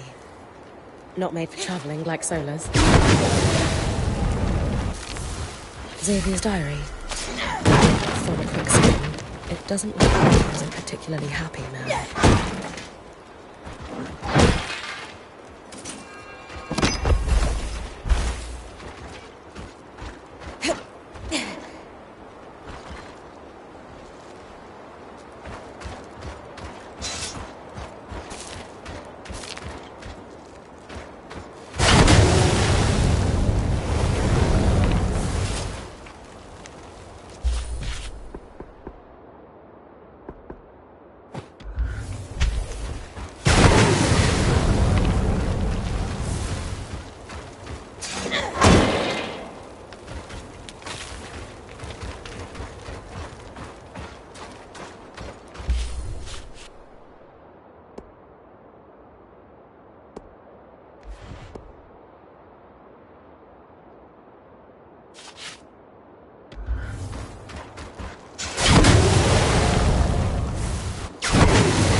Isn't that the same Oberyn statue you found in the atrium?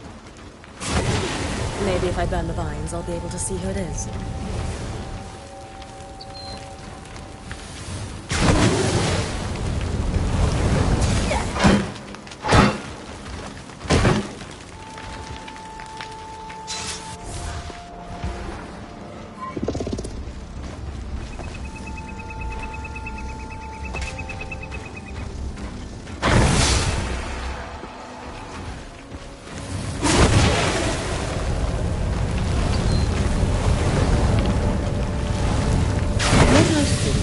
This statue did depict an Oberyn before it was destroyed. The Archons clearly tidy up the city and make repairs. Maybe you could try coming back later to see if they fixed it.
A diary. The man it belonged to details all his anxieties and intrusive visions. I wonder if Casmin could relate to him. It's hard to think about her experiencing all this alone. He mentions that he also sought help at the Hallow Pyre Rise. I should check the temple for more information.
Bryn? Hi, Zola. Everything okay? Oh, yes. Welcome back. It's good to see you safe. Could we talk when you have a moment? Of course.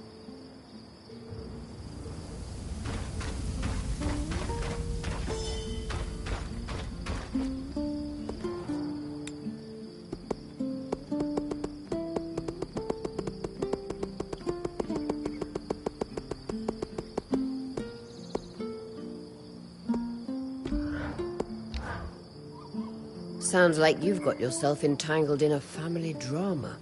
Without realizing it, yes. I feel for Isla. Growing up with a successful parent can be difficult, even in the best of circumstances. And I certainly had the best of circumstances with my mother. Still, it was a lot to live up to. I'm trying to help her, however I can. Careful. No one knows the extent of a family's affairs except those inside it. You might be stumbling into something bigger than you realize.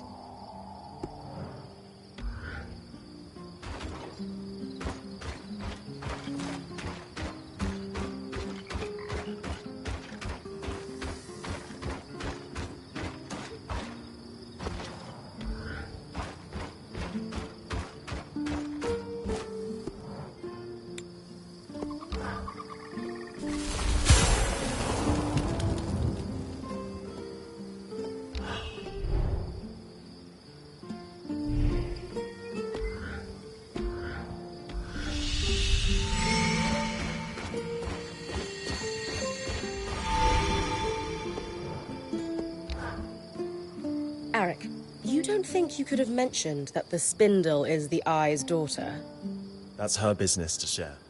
Yes, but it would have been nice to know I was helping his daughter rebel against him. Instead of helping his unrelated colleague undermine him? Wow.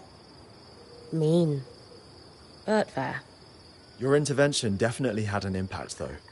A number of enchanters immediately started pushing for more. More expeditions, more studies of the Surgeborn, you name it.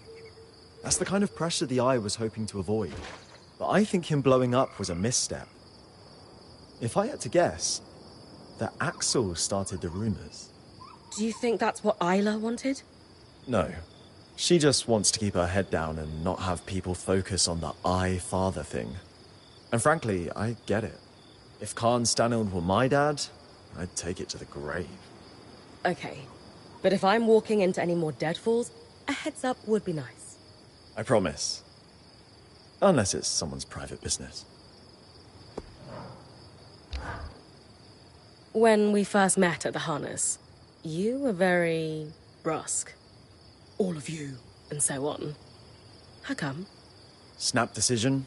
I was there to warn you, and suddenly my earpiece activated. Someone was watching me on the scry. You think it was the Eye? I do. He'd made some comments about previous off-the-books expeditions I'd done, such as the one where I slipped your band a warning about the flood. So, I kept up the front as best I could. Do you need to sneak around him a lot?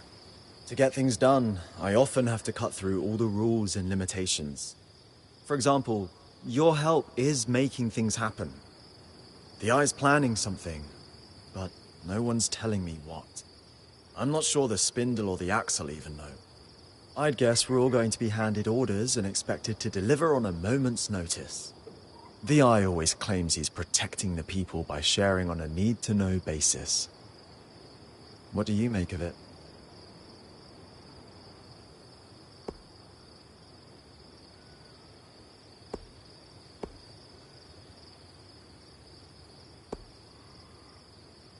Everyone works better when we're aware of the challenges ahead.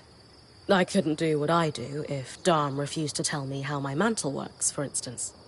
No limits, then? Just share everything we know.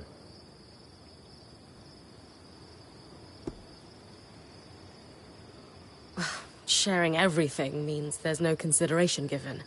It's just a stream of too much information. I think you can be considered in what you say. Still, erring on the side of giving people more information and trust lets them be their best. Wins. Why aren't you the Eye? You do a better job with that attitude. You've given me a lot to think about. I should get back to looking over these reports, though. Sounds like your work with Isla was a smash success. Not exactly. She seems less willing to talk to us than ever. Yeah, I wouldn't be so sure of that. She sent me here with a secret message, after all. She did? What about? Isla wants you to go to the Archon's Hearth. It needs to be at night, though. She'll sneak away from Cassidon's hold to guide you on the scry here. She wants you to collect Archon parts that may be hard to spot without her help.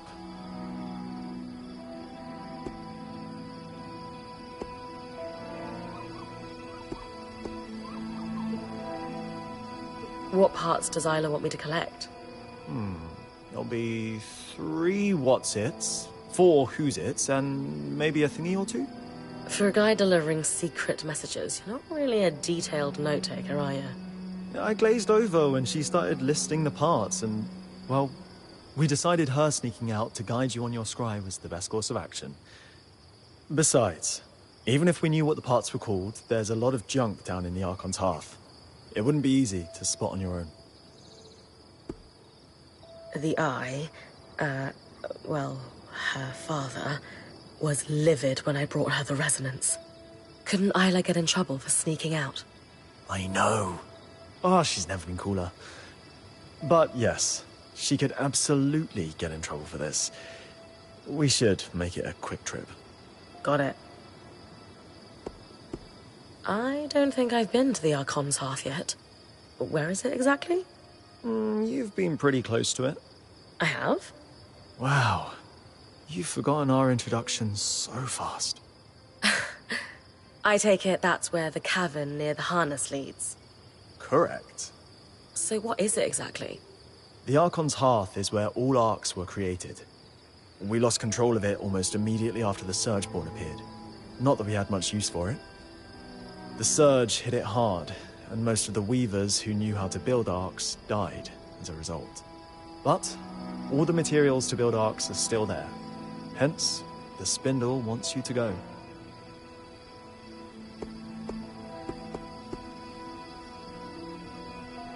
I appreciate you being the middleman, Eric.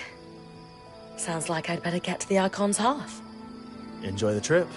I hear it's toasty when you get deeper in. It is basically a giant forge for arcs, after all.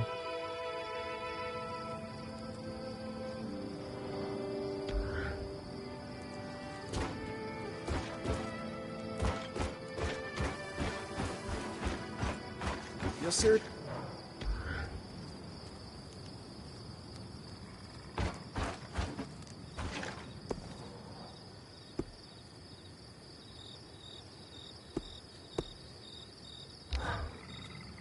The discoveries we can glean from your findings are incredible, Bryn. This schematic is much more complicated than the previous one, though. And I'm starting to realize why Tarmakind is a lost art. What do you mean? Xavier used a traditional forge because he needed to reach much higher temperatures to work the signature Tarmakind vents. Unfortunately, my forge is built for transport. It's unable to sustain those higher temperatures. Could we improve it? Dom had that idea of a set of enchanted hammers. They, combined with the forge, might be enough heat. He'll be glad to hear it. Could you maybe get him to enchant them on my behalf? Why? I'm sure he'd be thrilled to help you. I know. We're just not on the same page right now. I'd rather be further in my investigation before I speak to him. Besides, he mentioned he'd need some cinder linen for the enchantment, and I was thinking you could scavenge some for us. All right. This is a little strange, but I guess I can talk to him for you. Thanks.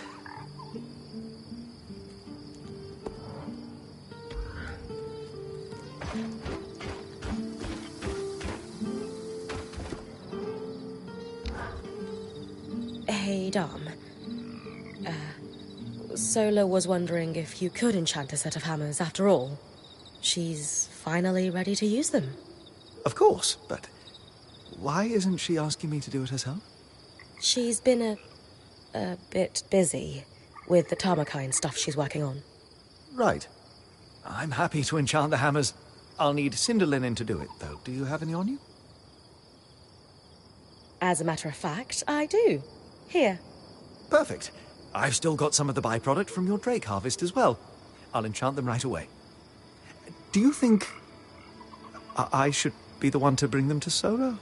Or would she prefer that you do it? Why don't you bring them? This Tarmakine project is really important to her, and I think it would mean a lot if you helped out. You're right. She's the love of my life, after all. I'm happy to help. But maybe you could join me? After all, you're the one she's been entrusting the details of her work to. Maybe she'd rather you be there. I could come, if you really think that's best, but it kind of seems like the two of you should... Great, it's settled. We'll both go. Yeah. Okay.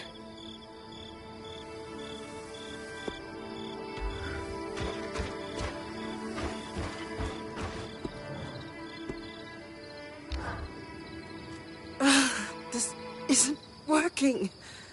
The forge isn't hot enough. I've stoked the forge before. No, this work is somewhat more precise. It's not all bad news. I can forge a set of Tarmakine arms now. I'll give you the design. But the remaining pieces are too large to make without reaching the temperatures that Xavier was able to at his forge. Sola, it's all right. We can figure this out. Maybe we need something stronger than cinder linen to augment the hammers. No, enchanting isn't the solution. Sev and I need to head into Denevron to get Xavier's forge. It's built for this. And it's exceptionally heavy. You and Sev are strong, but do you really think you'll be able to get it back here? We have to try. My love, I know this is important to you, but do you think Xavier's forge is a long-term solution? The caravan won't be able to carry it. You'll need to leave it behind when we start traveling again. I don't want to keep traveling. I want to settle down. I want to stay in one place. I want a home. But we're weavers. Our home is the open road. Traveling is what we do. It doesn't have to be. Staying in one place, it's not the life we decided on for ourselves. It's not the life I thought I could have. But here, in the Enclave, it's possible. We could be weavers and stay. You could enchant. I could teach smithing. I could unravel the Tarmakine techniques and pass them on to a new generation. You've clearly spent a great deal of time thinking this through. Without me.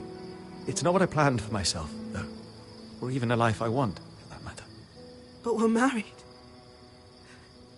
If we don't want the same life, where does that leave us? I don't know.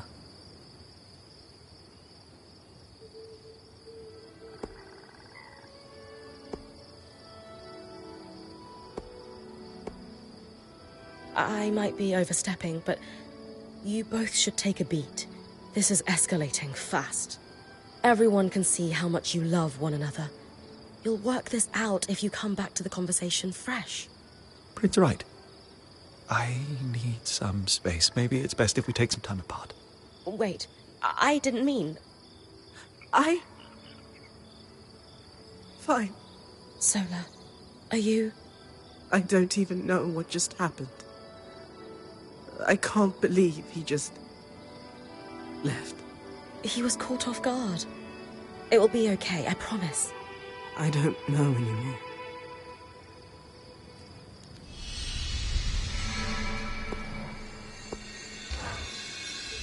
How you doing, Sola?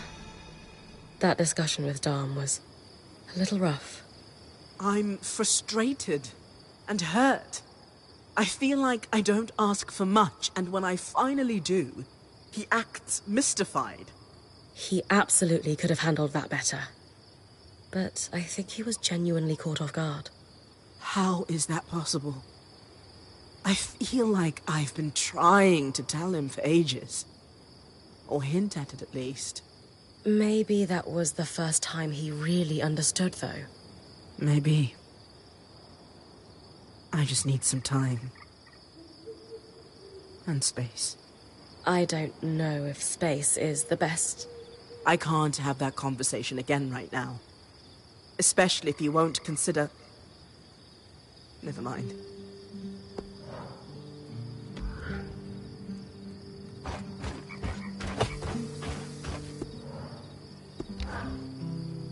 Ah, Bryn. Hello. Yes, hello. That's right. That's the correct thing to say, isn't it? Is it? Breathe, Dom. Yes.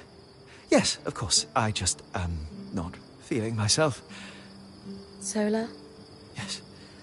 Yes, flames, yes. I'm sorry. I don't know what happened there.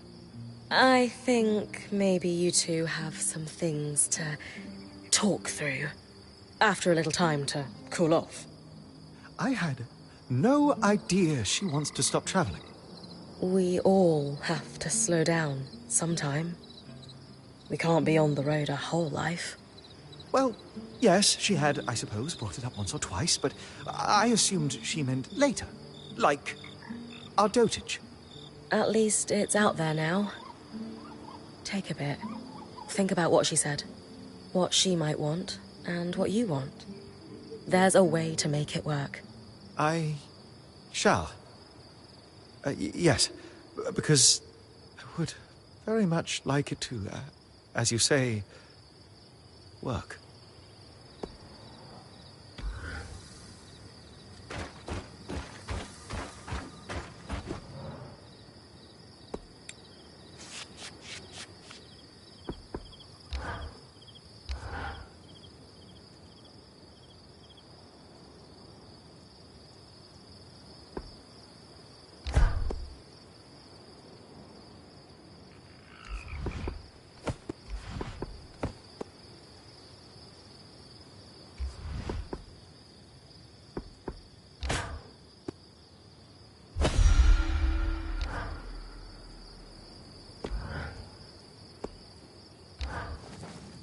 You wanted to talk? Mm-hmm. Can you walk with me?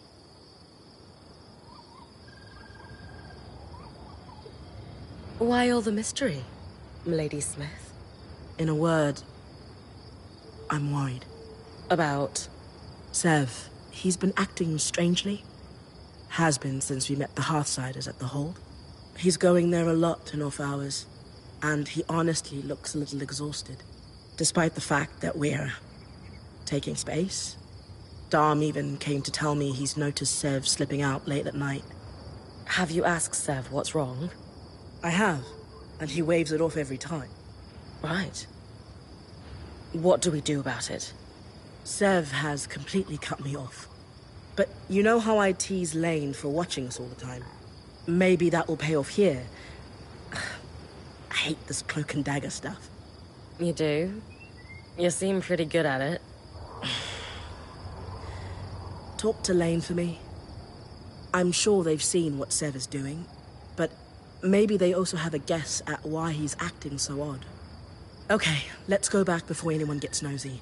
And if Sev asks, blood moon cycle. Not sure if Ram blush, but he sure does. Got it.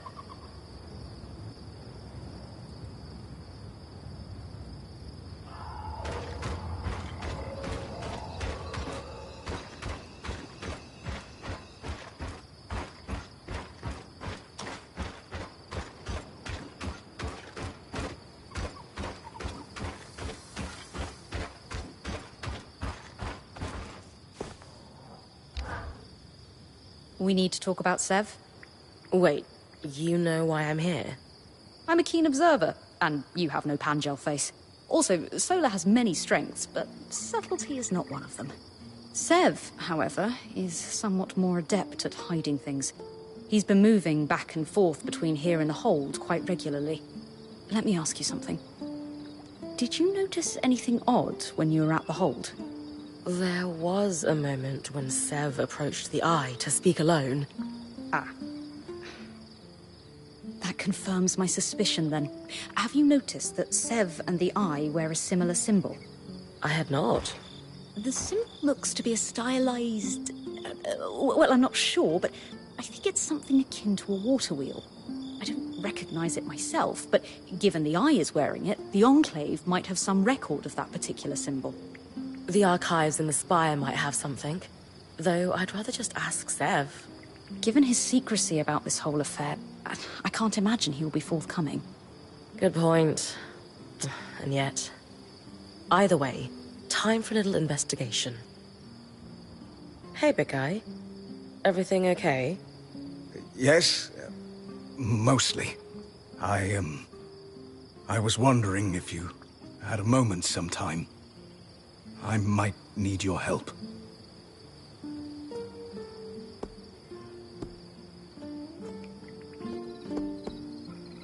You know you can count on me, Sev. I'll come see you when I have a moment. Thank you, Bryn. I'll be at my usual place.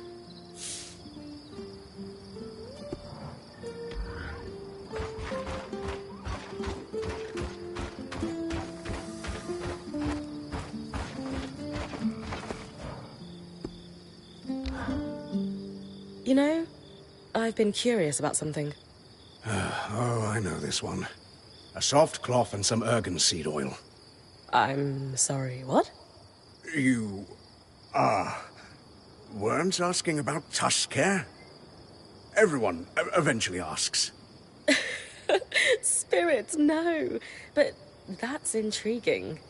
I was wondering about that symbol you wear. With the wheel? Oh, that... That's just...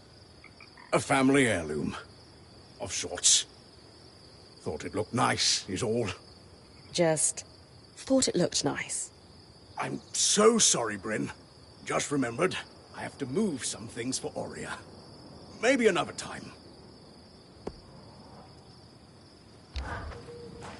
You said you needed some help, Sev? What's up? Have I ever told you how I envy your clarity, Bryn? How so?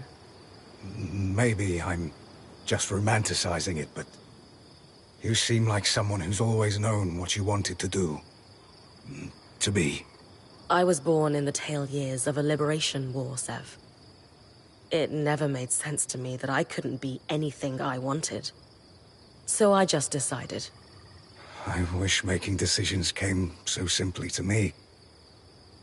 Perhaps you can give me pointers when the time comes. Anyway, I've been working on a side project to help the Hearthsiders, and I'm having trouble sourcing some rarer components.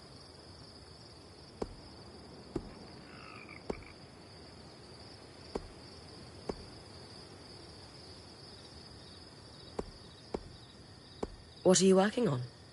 I can't say much. But I can tell you it's a project authorized by the Eye himself. That revelation would carry more weight if he weren't an ass. I know he can be abrasive, but he's got a plan. Says he's been working on it for years. Do the Axel or Spindle know about this plan? I'm honestly not sure. I don't think they have details, no. But you do? He's sworn me to secrecy. But I promise you, Bryn, it's nothing against us. You're sure? I know I come off as a pushover. But I know when to hold my ground. And would never harm this group, Bryn, I swear on my tusks.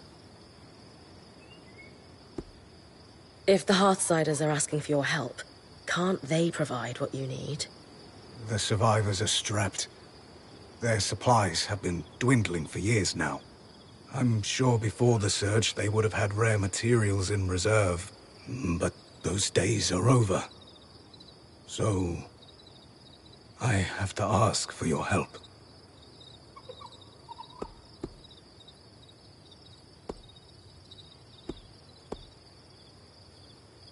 I'm game, but I want you to know I have reservations.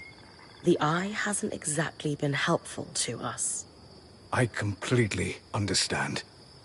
I'm probably crossing some lines, but I'm glad you're hearing me out. I've put together a schematic and I'll leave it with Solar.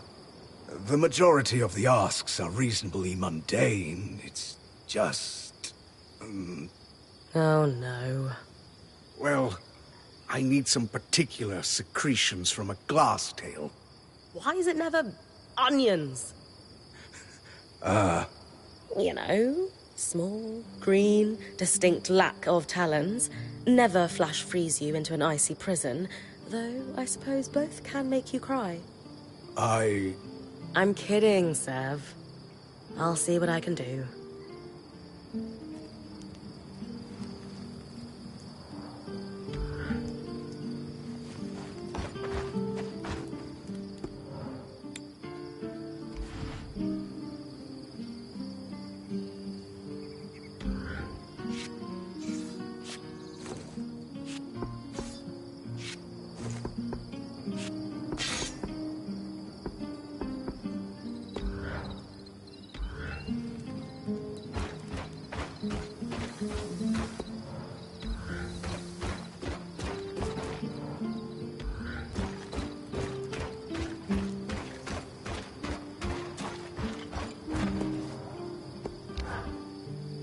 Did you learn anything? When I asked Sev about the wheel symbol? No. He was pretty evasive. Being evasive is, in and of itself, rather telling. Means we're onto something of note. How did you know I asked, anyway? I watch people closely. A habit so deeply ingrained you could call it a groove at this point.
Another kinetic strand.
Remember my missing runner you found in the upper city?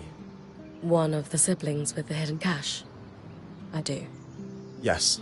One of my group heads got a little... paranoid. He's since been dealt with. Anyway, I have a conundrum. We recovered the body. Thank you for that, by the way. I noticed there's no dead anywhere in the Enclave. There were. Tens of thousands right after the Surge, and another wave after the Surgeborn attacks before Asylum. We found everyone we could and gave them rights. Took years. Anyway, the problem now is I have a dead runner who broke all kinds of rules, and I'm not entirely sure how to handle it. The group heads need to know this happened. That's a given. But do I tell all the scouts? They could learn something from it.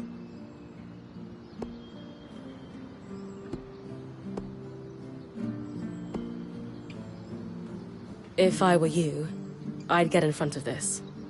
Word's going to get around eventually. If it hasn't already. Face it head on. Be honest. People will be concerned at first, but in the long run, they'll appreciate the transparency. Right. Let them hear it from me and the whole story. Yes, there was a problem. Yes, it's been dealt with. Might upset a few, but in the end, it'll build trust. Appreciate the advice, Bryn. Always good to get another perspective on these things. I just wish the siblings had talked to me before they felt they had to sneak around.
religious afflictions. I wonder if it might document something similar to Era's plague. If Casmin really believes she's been cursed or afflicted, I wonder she's trying to keep it to herself.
Ah, my old nemesis. Paperwork. Mom would be so proud.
Registries.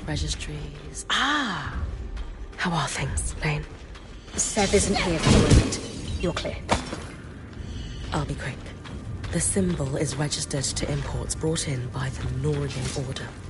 Also, I have the location of a worksite in the Institute. Good to check it out then. If they were working in the secret areas of the Enclave, they must have had political pull and trust. On it.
Matteo Agretius, known for his acts of bravery following the surge. Could this be your father, Aurea? Perhaps. Arakim might know how to confirm.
Exactly as I theorized.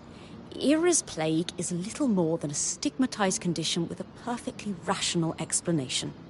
Which is? A perfect storm of family traits and lifestyle choices, exaggerated by circumstance.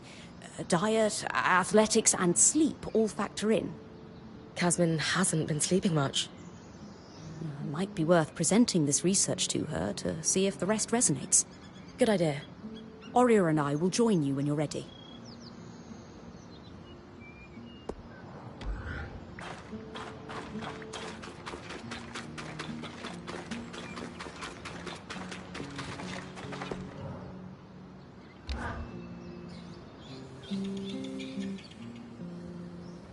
Casmin, we need to talk. Could it wait? I'm in the middle of touch counting the armory. No, it can't. We've been worried about you. I'm fine. Seriously, don't worry about me. No one has seen you sleep in days. You're clearly hiding 2 bands' worth of supplies behind the caravan shutters. And half the time you're talking a league a minute about catastrophes that are never going to happen. We can't let you keep going like this. No. Maybe I've been a little off lately, but I'm fine, seriously. I'm just trying to keep our Weaver band prepared in case... I just want us all to be safe. We are safe. Kaz, I've been doing research on a condition you might know as Ira's Plague. I'm not possessed. We know. The Enclave studies on Ira's Plague concluded that it's not a religious affliction, but a disorder of the mind. The sufferer experiences a cycle of relentless, disturbing thoughts and all manner of compulsions to fix them, including hoarding. Though it may be passed on through families, this condition is often exacerbated by a lack of sleep. Bryn found a diary belonging to a Casil man in Denevron who suffered from this. I think you should read it. He describes the intrusive visions that began after the birth of his son. Horrible fears he would drop his baby that he was so ashamed of, he couldn't share them with anyone. That's awful. It reached a point where he couldn't hold his own child, until he sought help. So, you're saying... if I have Ira's Plague, there's a cure? We found evidence of a treatment, yes. We'd need to talk to someone at Cassidin's Hold to know more. But we didn't want to speak to someone outside the Weaver Band on your behalf without talking to you first. I don't know.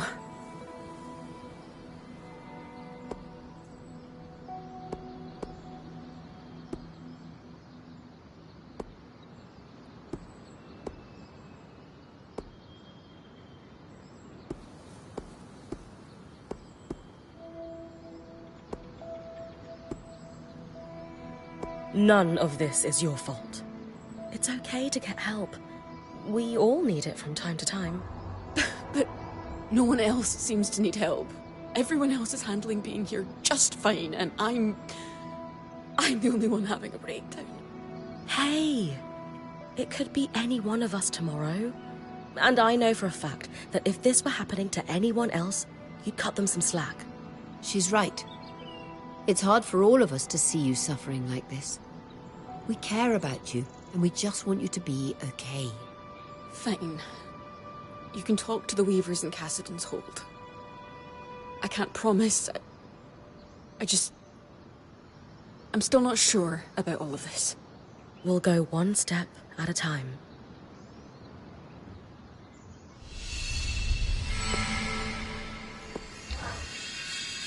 You sure you don't want to run away, screaming? What? Why? Nothing. Never mind. Come on. Seriously. What are you talking about? It's just... that's generally the reaction that sufferers of Ira's Plague get across the Maida Basin.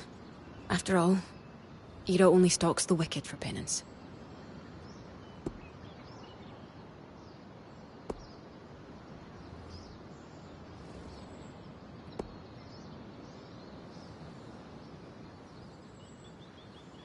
Have you ever told anyone else about these visions you're having?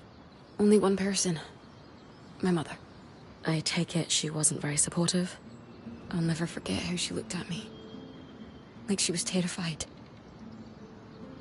She told me to keep my impure visions to myself. And that if I behaved, eventually Ira would leave me alone. How old were you? 5. I had just started school, and I was struggling with being away from my parents to attend classes. Images of them murdered by bandits while I was away hounded me during the 6 hours I spent outside the home. I swallowed my fears, though, hoping, as my mother told me, that if I was good and went to school, the visions would stop. Kaz, you do so much for other people. What could you possibly have to repent for? I don't know. At all hours of the day, a voice is howling at me for never being good enough. Never hitting the mark. It's all I can hear. How am I supposed to ignore it? Lane's research indicates that with treatment, you can, though. I think if you knew how awful I really am, and how much I deserve to be reminded of it, you wouldn't say that. Kasmin, we know you, and we accept you as you are. We'll see. Are you religious yourself? I don't really know anymore. My mother was deeply religious, so I was raised to believe in the Southern gods. I always accepted them as real, but lately, I've begun to question. How so? I mean, if what you've discovered is true, and the visions I have aren't penance from the goddess of justice, I've been hanging on to a lot of self-contempt for nothing. That is a heavy burden to carry out of faith. Even if Ira actually was out for you, I still wouldn't run. Anyone who cares about you knows you're not a threat. I wish I felt as sure of that as you do. In time, I'll be able to say, I told you so. Maybe.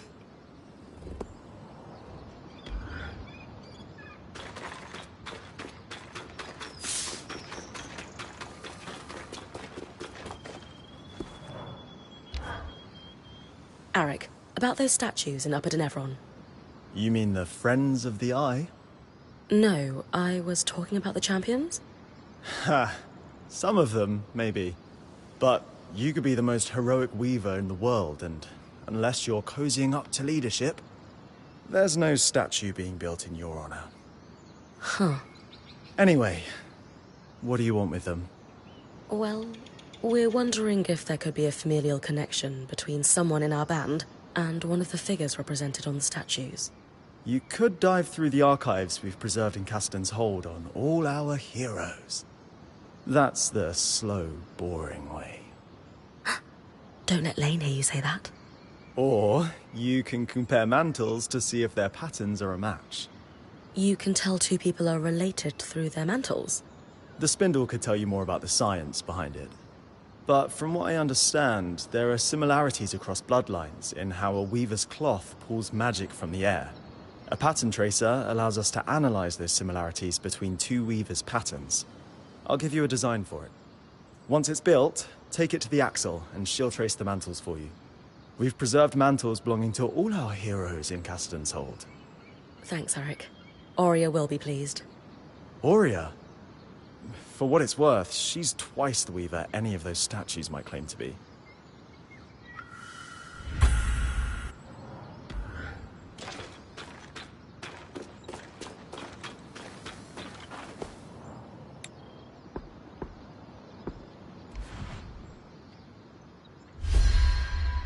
Now that we have a pattern tracer, it's time to head to Caston's Hold.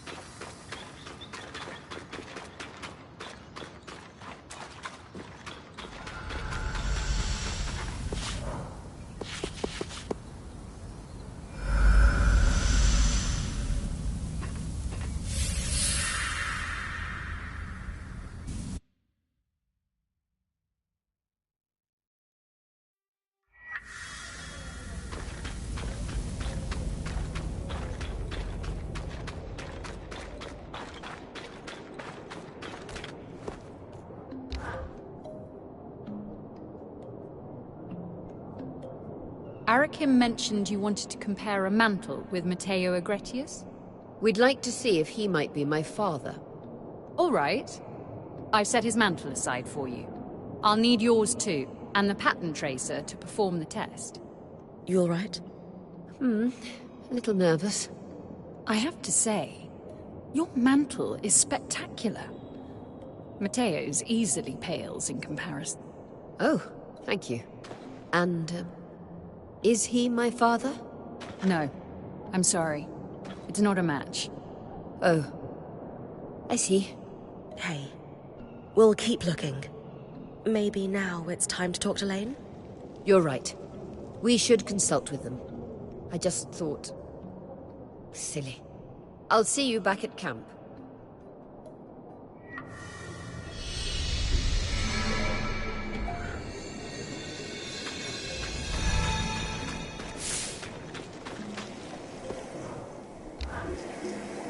Isla, I was wondering if you might be able to help my friend. Oh, what seems to be the problem?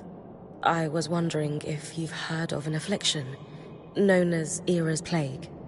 A damaging misnomer, but yes. It certainly seems like the Enclave had a better understanding of it than the rest of the Maida does. I believe our quartermaster is suffering from it. She's a Kashar like you. Ah, yes.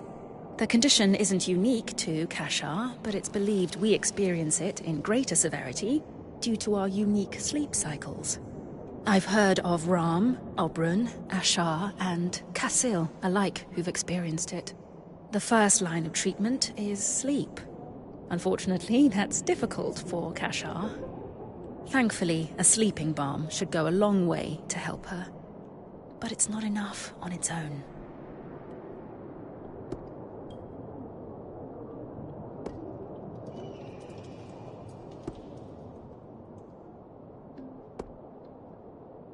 If this won't cure Kasmin, what else will we need to do to help her? It's what she needs to do for herself, sadly. There is no cure for Era's Plague, only treatment and management of the condition. Sleep will put her on the right track, but she needs to eat properly and actively fight the compulsions that stem from her visions. She has a long road ahead of her. She does. But she's not walking it alone. She's lucky to have friends like you. Have you experienced Era's Plague yourself? Not personally, no. But when I was born, my mother sought out the sleeping balm recipe in case I ever needed it, being Kashar. Great foresight on her part. You've never spoken of your mother before? She died before I was even a year old. And my father doesn't like to speak of her. Is there a more accurate name for this affliction? Unfortunately, no. The research done on disorders of the mind is limited, even here. And I suppose academics are hesitant to rename conditions until they've become better understood. Changing the name would just confuse matters, especially after the Surge. Then again, using a name that implies an individual has been cursed by a goddess of justice doesn't exactly foster empathy for its sufferers. How do I get hold of a sleeping balm? Well, I can make one for you here, if you bring me the ingredients. You'll need emerald lucin, a gemstone famed for its ability to radiate peace, and chill feather weave for its cooling properties. In addition to this, you'll need oil membrane for the formula, and of course, red cotton, because it filters the light so that the eyes find deeper rest. I'll bring you those right away.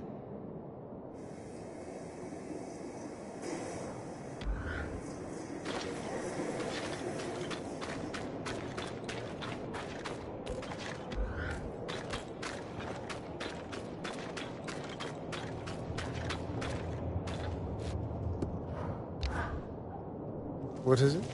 I was curious about that symbol you wear. Kind of looks like a wheel. It is a water wheel, of sorts. Some symbol of the Enclave, then? No, it's not. And this conversation is over. The Axel mentioned you were asking about my dear friend, Matteo Agretius. You were close? Matteo was a great man.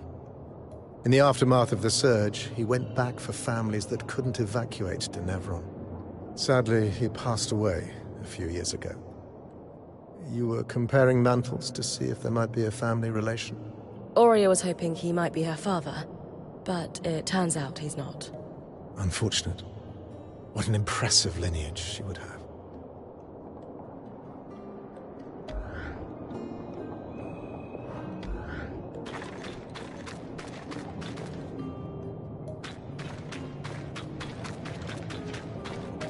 Isla? Got it. I know you're intrigued by the Oberyn's lineage, but take care not to get caught up in your enthusiasm. I won't.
I was really hoping we'd find my father among the statues, but it's time to expand the search. You were right, Lane. I often am. Let's build a census of male Oberon in the Enclave within a limited time frame that makes sense for your birth. Knowing your father had to have been here when the veil went up narrows our search significantly. Time to chase a paper trail. Between the two of us, we'll find your father. Yes.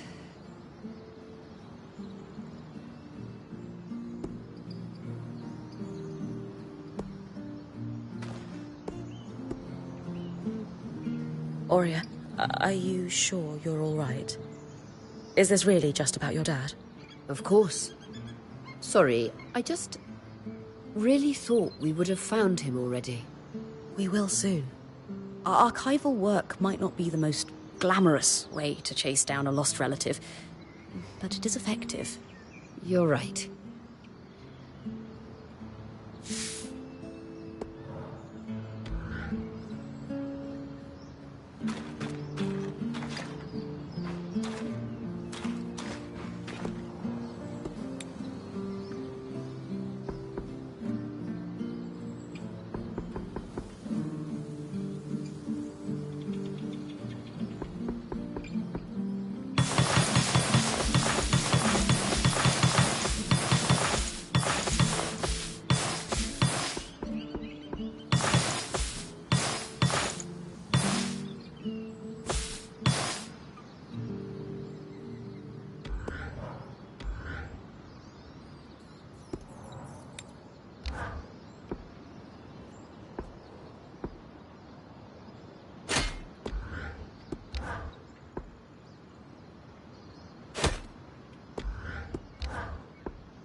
I think you and I are the only ones here who can swing one of these. Oh, and Sev.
Census records.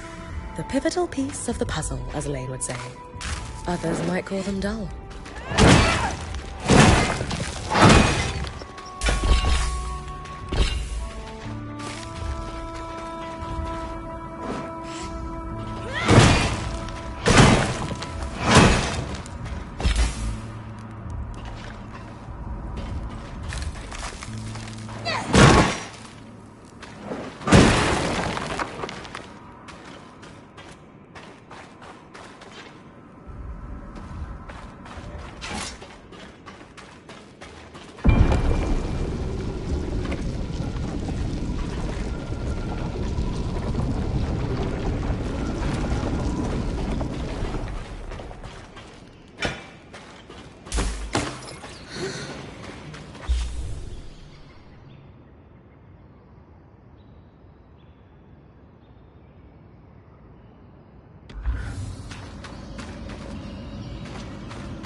Maybe Oria's father is among them. My old point, Aaron, used to boast he could sell an Oberon their malted feathers. Ugh.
The Bastion. Lane said to look for regiment records.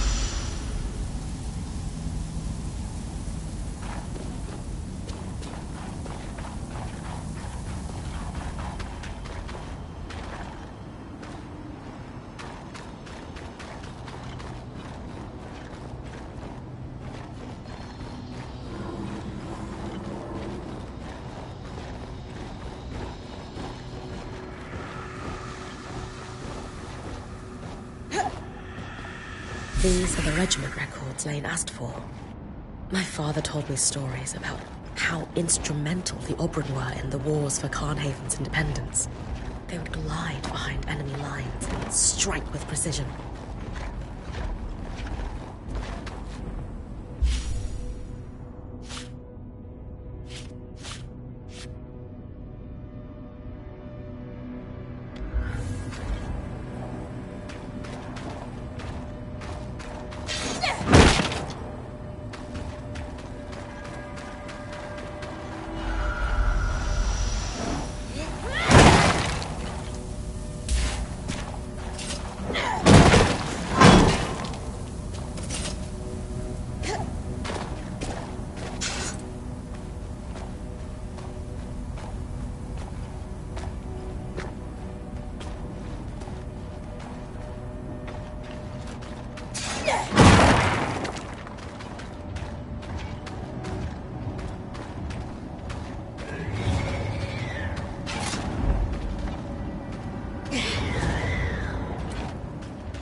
ghost magic.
What have you got for us, Lane?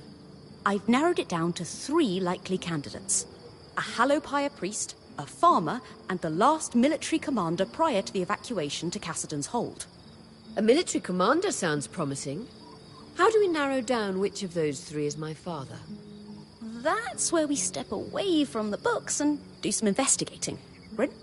I'll check the garrison, the market, and the Hallowpire Rise for any traces of these Oberon.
A frost dragon. Happy to weave that into your mantle.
These are the commander's quarters.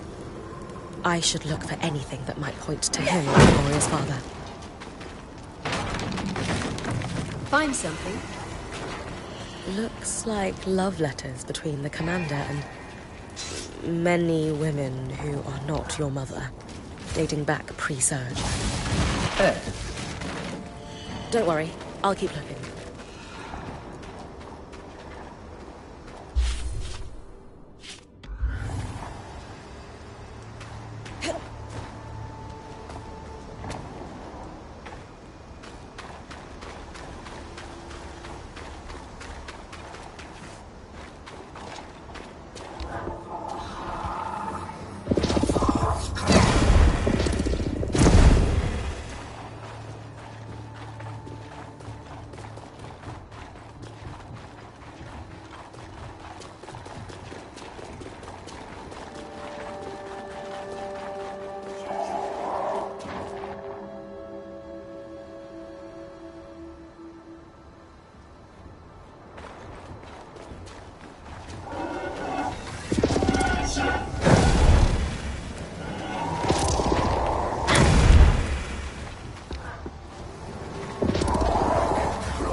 This was where the farmer Lane mentioned was selling his crops. I should look around.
A pair of silver glasses with an intricate cloth connecting them. Enchanted. Could it be? Bryn, please, bring those back to camp. Of course.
Have you taken a closer look at the glasses I found in the farmer's stand?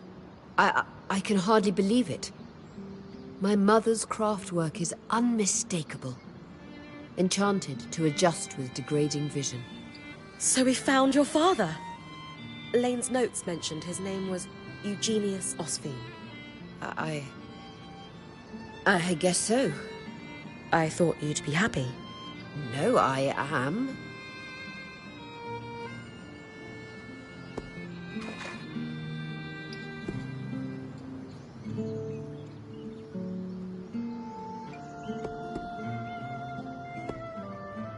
Aurea, what's really going on? Be honest. I thought I came from a long line of weavers. Now... Never mind. Aurea. I need to be alone right now.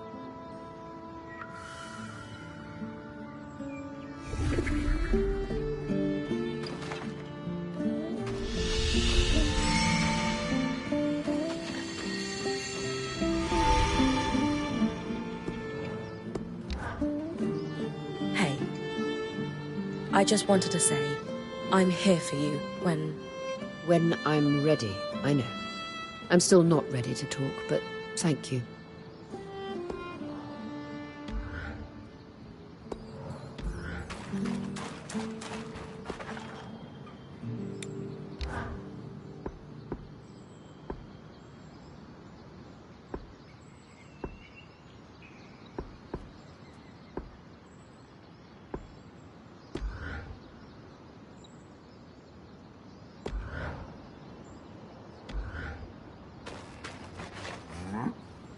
Strands my pick for book club. I can't decide between a love story about a studious ram and an Auburn warrior that couldn't be more opposite.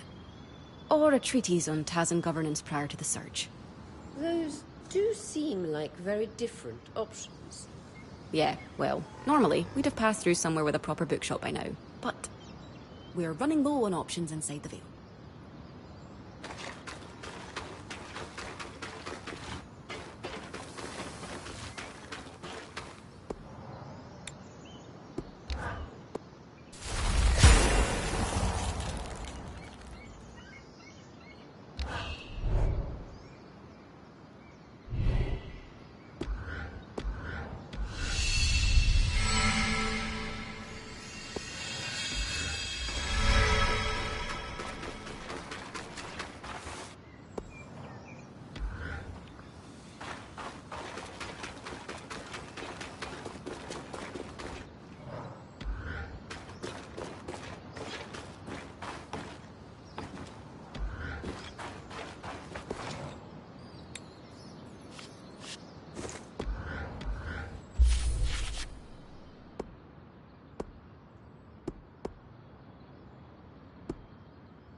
Arik.